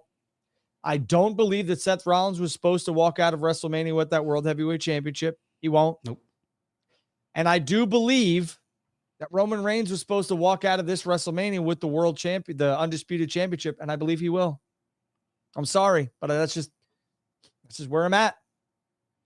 Truthfully, WWE has not moved away from the plan. They've just plugged and played because some people got hurt and other things happened and all this other stuff. And I'm not going to call you a waffler. I think what they're doing is making you guys have the doubt that you should have had 3 to 4 weeks ago, and now it's becoming more and more obvious. I don't even know if I want Cody to win anymore. Good, we got you. You truly think that this is all done by design? This is one huge fucking game of chess here. Everything. Listen, I will be on the first flight back Monday morning from WrestleMania. And when I come on this show on Tuesday, tired as all hell, and if Roman, Gunther, and Seth Rollins, well, Roman and Gunther are still champion, and Seth Rollins is not holding that World Heavyweight Championship, I will hate to say I told you so, but I will tell you I told you so. It'll be the first thing you say Tuesday. Oh, 100%. But I'm just saying, like, I don't think WWE is, they're not going away from their plan. They are not. They are sticking to their guns. Gunther's walking out with the IC championship. Seth Rollins is not leaving with the World Heavyweight Championship. However we get there, we get there. And I believe Roman Reigns is walking out of Philadelphia with the undisputed championship. Would I be shocked if Cody won? No, because I think WWE might just appeal to that fan base right now. I wouldn't be shocked, but I also am not going to sit here and tell you I can't believe that Cody Rhodes didn't win at WrestleMania, because I have a funny feeling Roman is. I really do. Oh, man, oh, man, oh, man. We'll see. But listen, guys, I feel the way that I do. I'm not shitting on WWE. I'm just calling out the things that I see week by week by week. This is something that's been building up. Have I been sports entertained by Dwayne? Did I love the Rock concert? I absolutely loved it. Have I loved his social media shtick? I fucking love it. I can't wait for Friday to see what he says. That's where he's got us. But ooh, it's Rock and then everybody else. I mean, Rock is at the fucking tippity top of the mountain, and fucking Roman and Cody and Seth, I mean, they don't even have their fucking climbing boots on yet. Like, That's a problem to me. That's my problem. Where is everybody? Yeah, they've calmed down on The Rock a little bit because now The Rock's not showing up till April 1st in Brooklyn, which is the go-home Raw before WrestleMania. Good, he's showing up to work. I'm surprised by that. He showed up a lot during this build. On Raw. He hasn't showed up on Raw. That's the first Raw he's going to be. Well, I mean, there's a reason for that. Yeah. But what I'm saying to you is that I think they're starting to, they're going to take 2 weeks here or whatever, 10 days to where they're going to make Cody and Roman kind of, the focal point, and Drew and Seth Rollins the focal point there as well, because they have to sell the emotions of those 2 matches as well. That's why The Rock's off SmackDown this Friday. That's why he's not going to be on Raw in Chicago, because CM Punk is going to be on Raw in Chicago, and that's going to lend itself to, the Drew McIntyre, Seth Rollins stuff. And I think it's safe to assume that maybe we get some more build that we've lacked with the Cody and Roman stuff on Monday in Chicago, truthfully. But I do believe that, all 4 competitors in that tag match are going to be live in the middle of that ring in Brooklyn at the Barclays Center for Monday Night Raw on April 1st. And I do believe that, that'll be the one chance that The Rock lets Cody kind of get some comeuppance on him and then maybe have a verbal jousting, because realistically, what damage could be done 5 days, 6 days before WrestleMania? Not much. Yeah. It's all been calculated. I'm sorry, guys, but it is. It's going to be very interesting. So we will keep a very close eye on that, guys. Again, all discussion and debate and opinion. Nothing to get angry over. I don't hate Rock. I don't hate WWE. I don't fucking shill Tony Khan now. I'm not playing for the other team. It's all debate. If you don't like what we have to say, go watch somebody else. What can I tell you? Bray Wyatt. What can I say besides you're welcome? Yeah. Did you like that or no? There you go. Bray Wyatt. Documentary revealed for April 1st. This took me by surprise. Narrated by Mark Calloway, Undertaker. Bray Wyatt becoming immortal will offer a unique look into the unforgettable career of Bray Wyatt. The film features never-before-seen footage from the WWE archives, as well as insight from John Cena, Becky Lynch, Triple H, Hulk Hogan, and Taylor Rotunda, who is Bray Wyatt's brother and wrestled in WWE, as you guys know, as Bo Dallas. Wyatt, who was obviously one of the most popular stars of the modern era, passed away this past August at 36 years old. I remember where I was. I was actually on the flight to London for All In when I got the news, man. I just sat in my fucking chair on a 7-hour flight with watery eyes, man. I couldn't believe what the fuck I was reading. I remember calling you. Yeah. Mike Rotunda will be inducted into the Hall of Fame during WrestleMania 40 weekend as part of the U.S. Express. His tag team partner, the great Barry Windham, will also be inducted as a member of the 2024 class. Windham is also a part of the family, and he was an uncle to Bray. This is going to be something that just pulls on every single human emotion, Drew. And I don't want to be negative while talking about this, but I do feel, and I said this on Monday, that the Hall of Fame class outside Paul Heyman is a little underwhelming.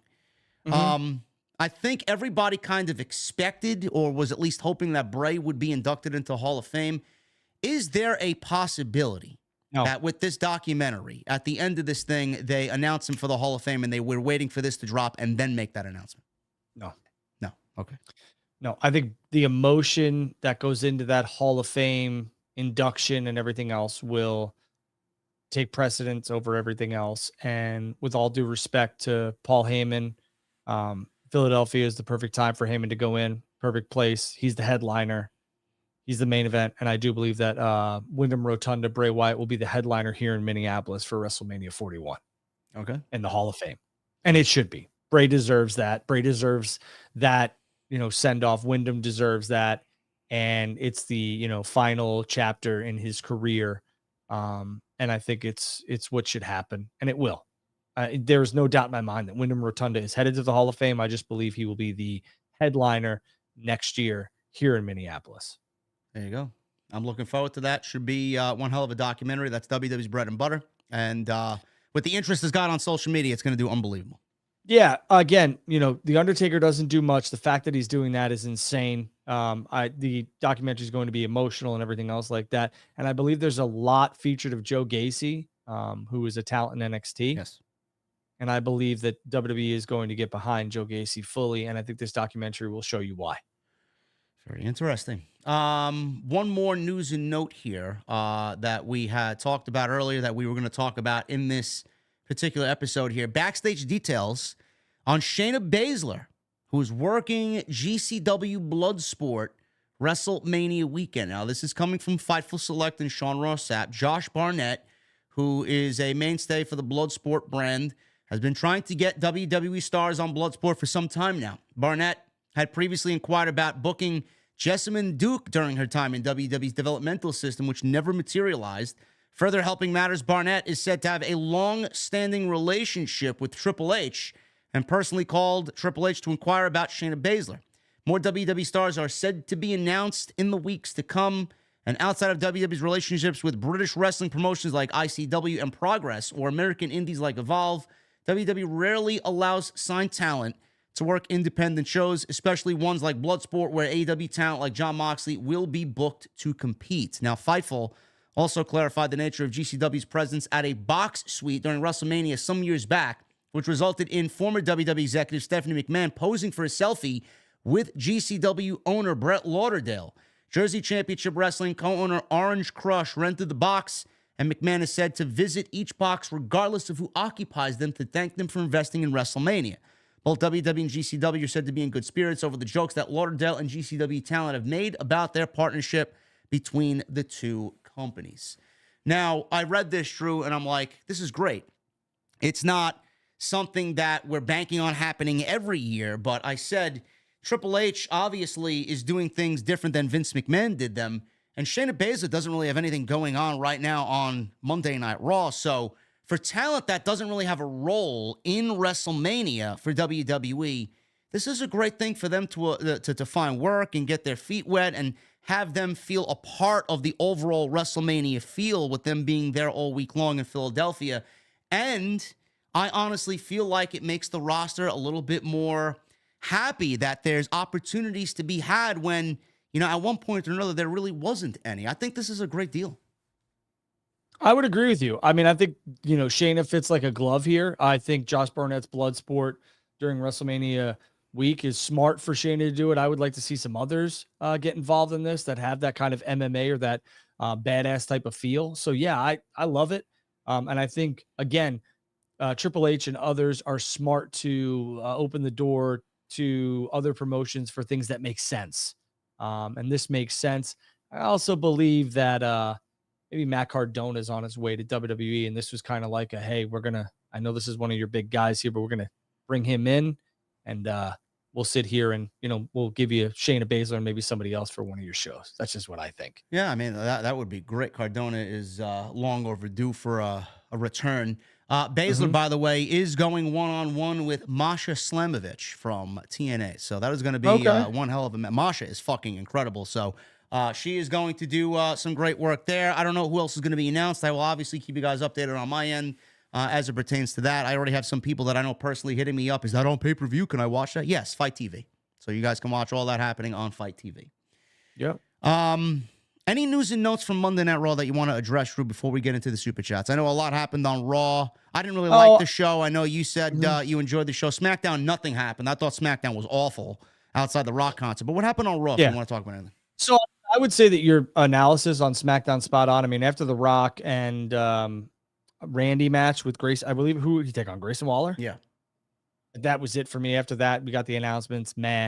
For WrestleMania. I think those are great. That's what that show was basically used for, as a vehicle to announce matches and have the Rock concert. I thought Raw was very well done. I really did. I thought it opened hot with the Usos, which was great.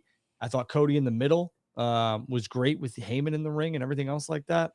Drew and Seth opening the third hour, and then the close with the main event. I thought the women worked their butts off, and it was a good match. So I thought Raw hit on what it needed to hit on. The one thing that I do want to talk about from Monday Night Raw that I think a lot of people aren't really picking up on, and it's alarming to me, but maybe I just see things from a different perspective at times.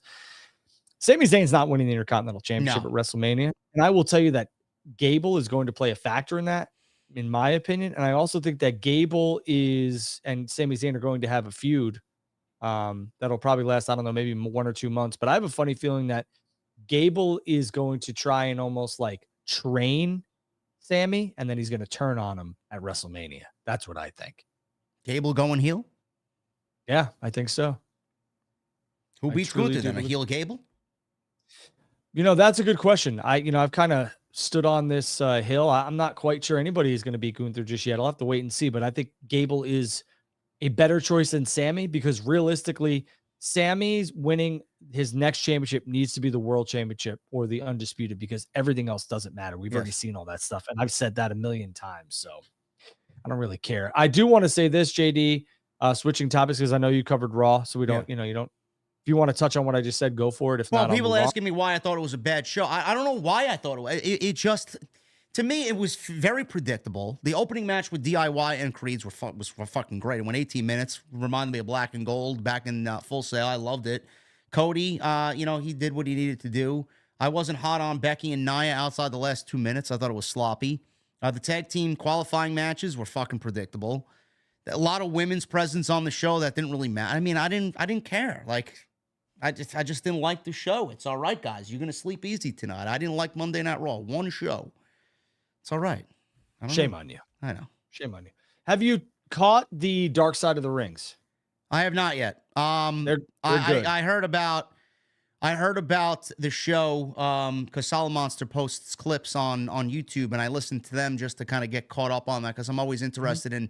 He always adds little details that weren't in the show. I know they did John Tenta, Earthquake, and Buff Bagwell. I was listening to his Buff Bagwell review, which made me want to go back and watch it because it's just fucking wild. But I was a fan of the Natural Disasters, and he said in his review of that show that it's nothing incriminating or dirty like you usually see on Dark Side of the Ring. But no, I want to see it because I was a big fan of what him and Tugboat did. Or Natural Disasters were a fan favorite of mine back in my childhood, and the story about him and the way he passed and how early he passed is just very sad. So I want to go back and watch it. No, I haven't watched him yet. Yeah, I think the John Tenta one was fantastic. It really wasn't dark. It was like the happy side of the ring. Like realistically, the thing that was dark was him leaving this world early and his kids and his wife and everything else like that. Something that could have been treated and was treatable too. That's the fucking sad thing. Yeah, that's the dark part. But I mean, the show was fantastic. Buff and the Bagwells, which is Buff Bagwell. Yeah, 100%. That was dark. Buff shot his dad, nearly killed him. His dad gave him and his buddies cocaine so that they didn't get dirty drugs from somewhere else before they would go out. Buff becoming a gigolo and all this other stuff. Like there's a lot of stuff. And then Buff being hooked on pills and drugs and crashing his cars and all that other stuff. And then being fired from WWF at the time. Buff, listen, here's the deal. I don't care if you want to lie or not. Everybody had a little bit of fandom for Buff Bagwell. There's no doubt about it. Buff was the stuff. He would come out, he'd flex. He was in the NWO. Buff was cool, all that other shit. But it was again, both episodes thus far, really well done, really good. And I'm looking forward to, I believe it's Terry Gordy is the third. So we'll wait and see. Who else they got this season? They got one on the Sandman this season, I believe. Yeah, I think Sandman. I want to say Beefcake is next. Saving Face. I believe that's the one with Brutus the Barber Beefcake. Oh boy. But yeah, I don't know the other ones that are coming out. I believe the Sandman is definitely one of them, but I know it's Earthquake, Bagwell, Gordy, and Beefcake are the first four. So interesting. They always end with a big one, Yeah.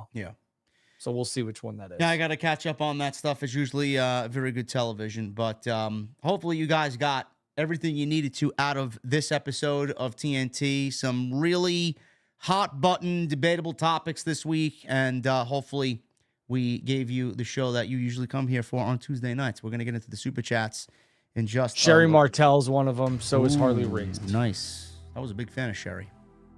Black Saturday. Sandman's in. Yep. Harley Race, Beefcake, Chris Adams, Sensational Terry Gordy, Black Saturday, and Chris Colt. Nice. Okay. Yep. There you go.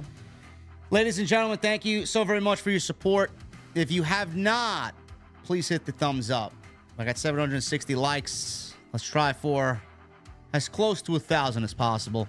Super chats are open. Please get them on in. We are going to get into them in just a second here.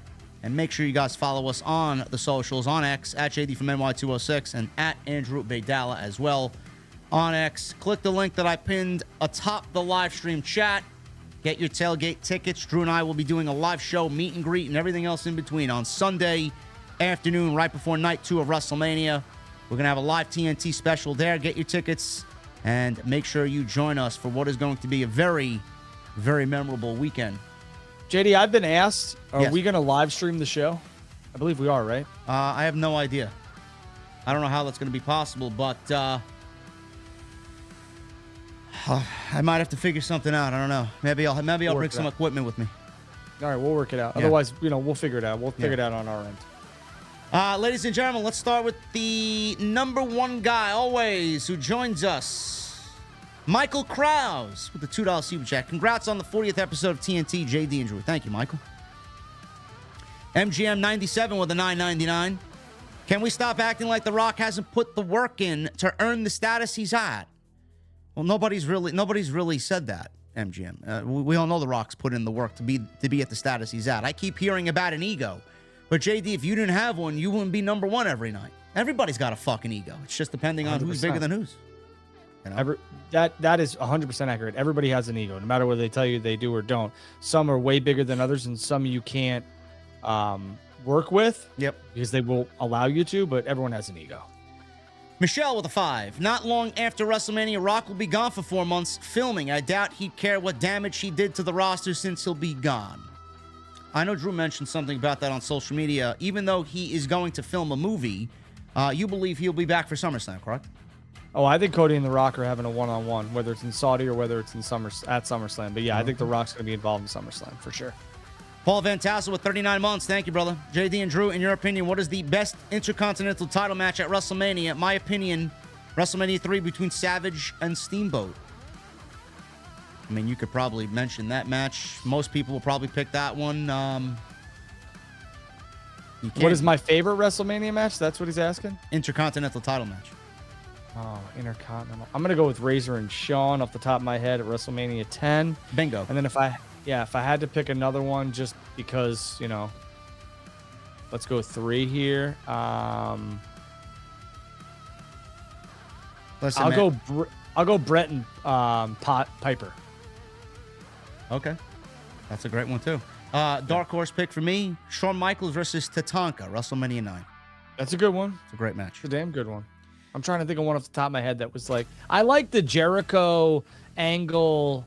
Who was the other guy in that triple threat from WrestleMania 2000? Jericho, Angle, Benoit? I think so, yeah. I like that one. Thank you, Paul.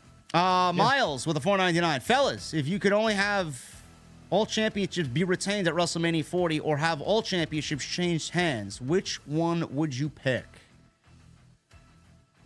That's a tough one. Drew thinks Roman's retaining. I'm going this year. This is my prediction. Every title changes hands. Wow. No, let me finish. Every title changes hands this year at WrestleMania except Gunther and Rhea Ripley. Oh, okay. I'm with you there. I think, I'll go Bayley. I'm going to go Rhea. I'm going to go Roman. I'm going to go Drew or Priest. I'm going to go Truth and Miz. And I'm going to go Randy Orton. There you go. Dave Gaudet with a $5 super chat. JD, you have a Go Google It shirt. Let's get Drew some bald asshole shirt. I admire all that you guys do. TNT for life. Maybe we'll get him an egghead shirt. Hell yeah. You should get an egg and draw like a beard on it. That'll work. That would be eyebrows. fantastic. Yeah, I'm here for it. You think that I won't make money off your insult? I will. Not you. I'm talking about the guy. I'm here for it. Print it. Draw an egg. Rex, I know you're listening, bro. Get to work, brother. He hates me, that guy. But get to work. That guy hates me. Vinny with a $4.99. Seth puts sunglasses on after talking to Cody. Drew sees that a sign of him turning on Cody, laughing my ass off.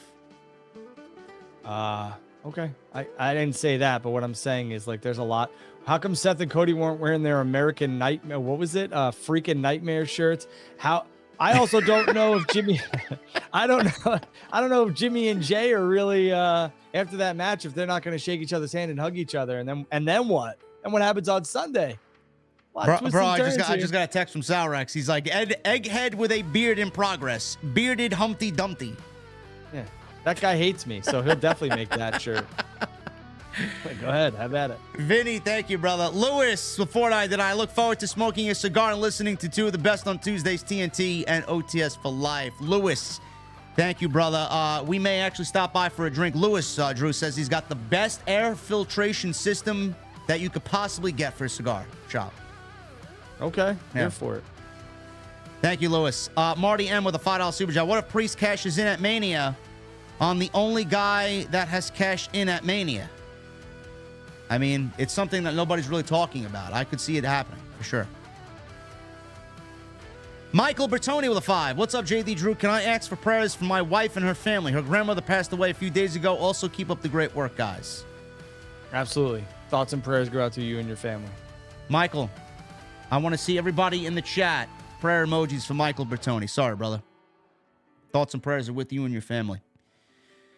Ali, $4.99. Hey, JD and Drew, my question to you all is, who delivers the most devastating chop to the chest ever? There's a couple of good ones, man. I'm going Gunther. Drew says Gunther. Thanks, Ali. Yeah. Tribal Chief with a $2 super chat. JD Drew, love the show. OTS TNT for life, pal. Thank you, Tribal Chief. We acknowledge you, brother. Beyond the script, 30 months. 30 months. My girl's car broke down, so I don't know if we'll get it fixed for Mania, but we'll try everything I can to be there. Can life get any worse? Beyond the script, listen. There's always a rainbow at the end of that darkness, brother. Don't worry about it.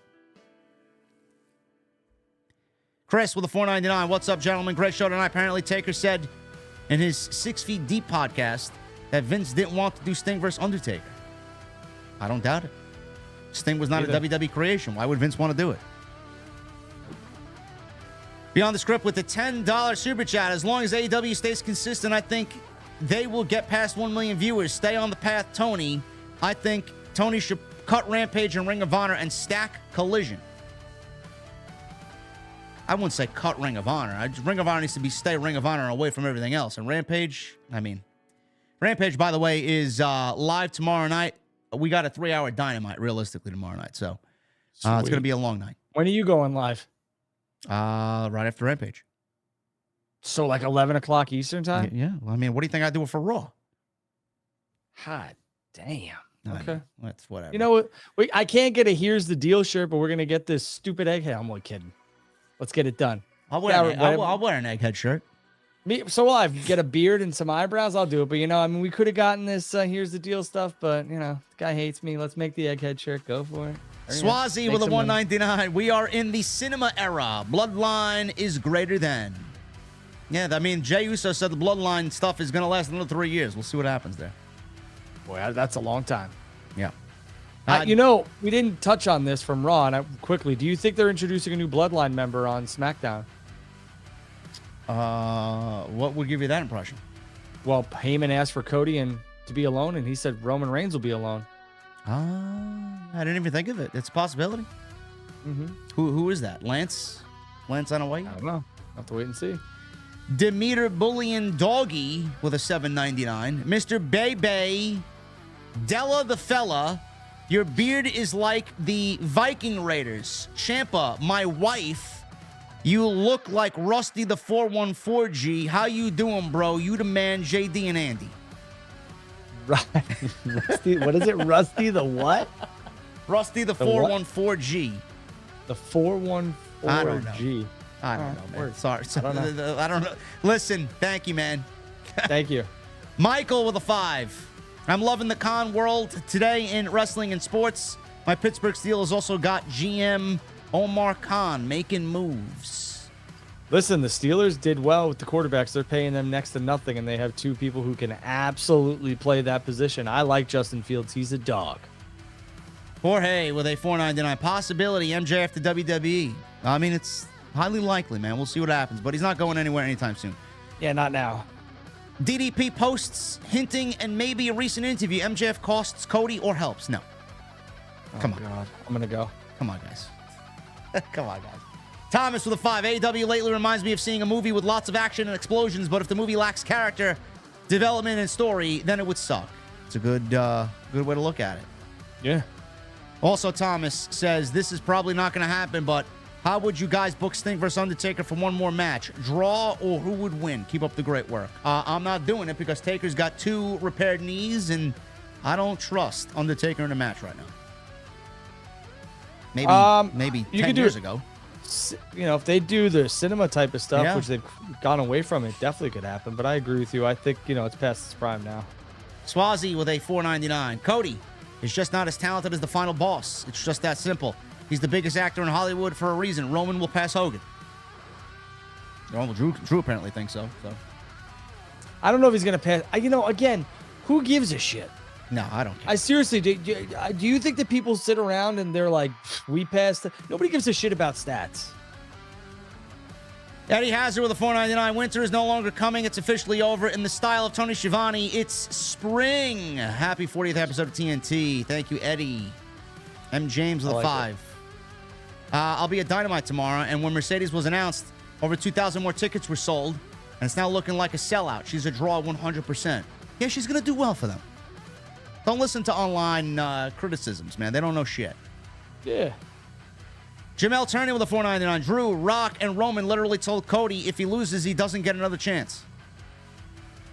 I'm pretty sure I'm pretty sure Roman doesn't make any of those calls, and that has not been confirmed by any management. And they talked about that on Monday Night Raw. Michael Cole brought it up, and Cody kind of like went away from it, didn't even touch on it. So I don't know if that's actually going to stick. Well, he couldn't win Money in the Bank. It's also a possibility. CRJ209 with 29 months. Thank you, bro. Regarding TK's big spending habit, are y'all ready for Goldberg's retirement in AEW? Hashtag coming soon. No. The only person I could see having their final match in AEW could be Foley if they sanction a death match. That could happen. And I will say that I do believe Nigel McGuinness is going to wrestle in Wembley and probably against Bryan Danielson, because it just seems like they are playing too much into that whole Nigel. Like Copeland talked about him. Danielson talked about him. You don't do that unless he's very overly heel on commentary. Yeah. Playboy Borby with a $4.99. With AEW's recent signings, do you see guys like Malachi, Buddy, Miro, etc. wanting out early or waiting till their contracts are done? I think they'll wait till their contracts are done. I've always said if Tony doesn't need someone or someone doesn't want to be there, let him go. Simple. Another 3 guys that Tony's going to cut payroll for. So. Yeah, Miro's done. Swazi, $4.99. The nerds, marks are rooting for Cody Rhodes. The cool guys and beautiful women wrestling fans are rooting for the bloodline. You can see it. Laughing my ass off. I mean, someone flashed The Rock and they had to black it out on Friday. Did? Yeah? Yeah. Lucky Gio, $4.99. Cody needs to win at 40, and I want that. So you guys want Roman to win at 40? No, Drew doesn't want Roman to win at 40. He thinks Roman's going to win at 40. Yeah, listen, I would be more than happy to see Cody finish his story live and in living color. I think it's awesome. I think it's everything that he's worked his ass off for. So if it happens, I'll be happy for him. But I don't see WWE moving away from their plan. Either way, he says everyone is entitled to their own opinions. Great stream. Thank you, Lucky. Thank you.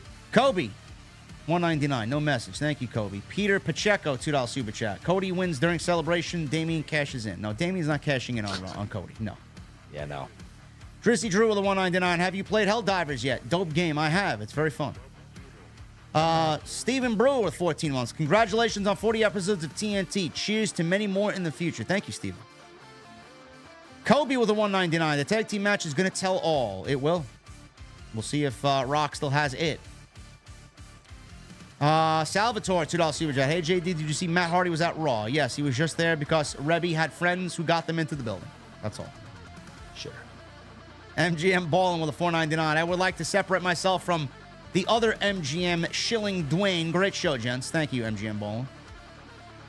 Hollywood Guy with a $5 super chat. If you were to pluck someone from the roster now and place them in the Attitude Era, who would you choose? It's a good question. Kevin Owens. Kevin Owens or LA Knight? I'm going to go CM Punk. That's an easy one. All right. I'll go MJF. And Demeter Bullion with a $2.99. Drew Baydala versus JD versus JD Mack versus Batista. All right, I'm Who done. the fuck is JD Matt? JD McDonough? Yeah, McNugget, yeah. Cool.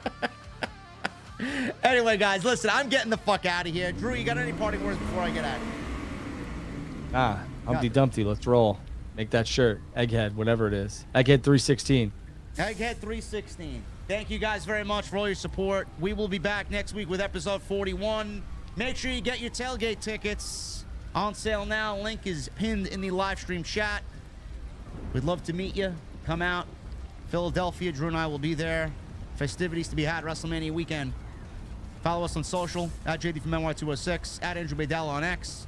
Go check out all the other videos on the channel. Hit that thumbs up and hit that subscribe button down below and turn on the bell for notifications. Jesse and I will be live tomorrow with a 3-hour AEW Dynamite right here on Off the Script. I'll see you guys later.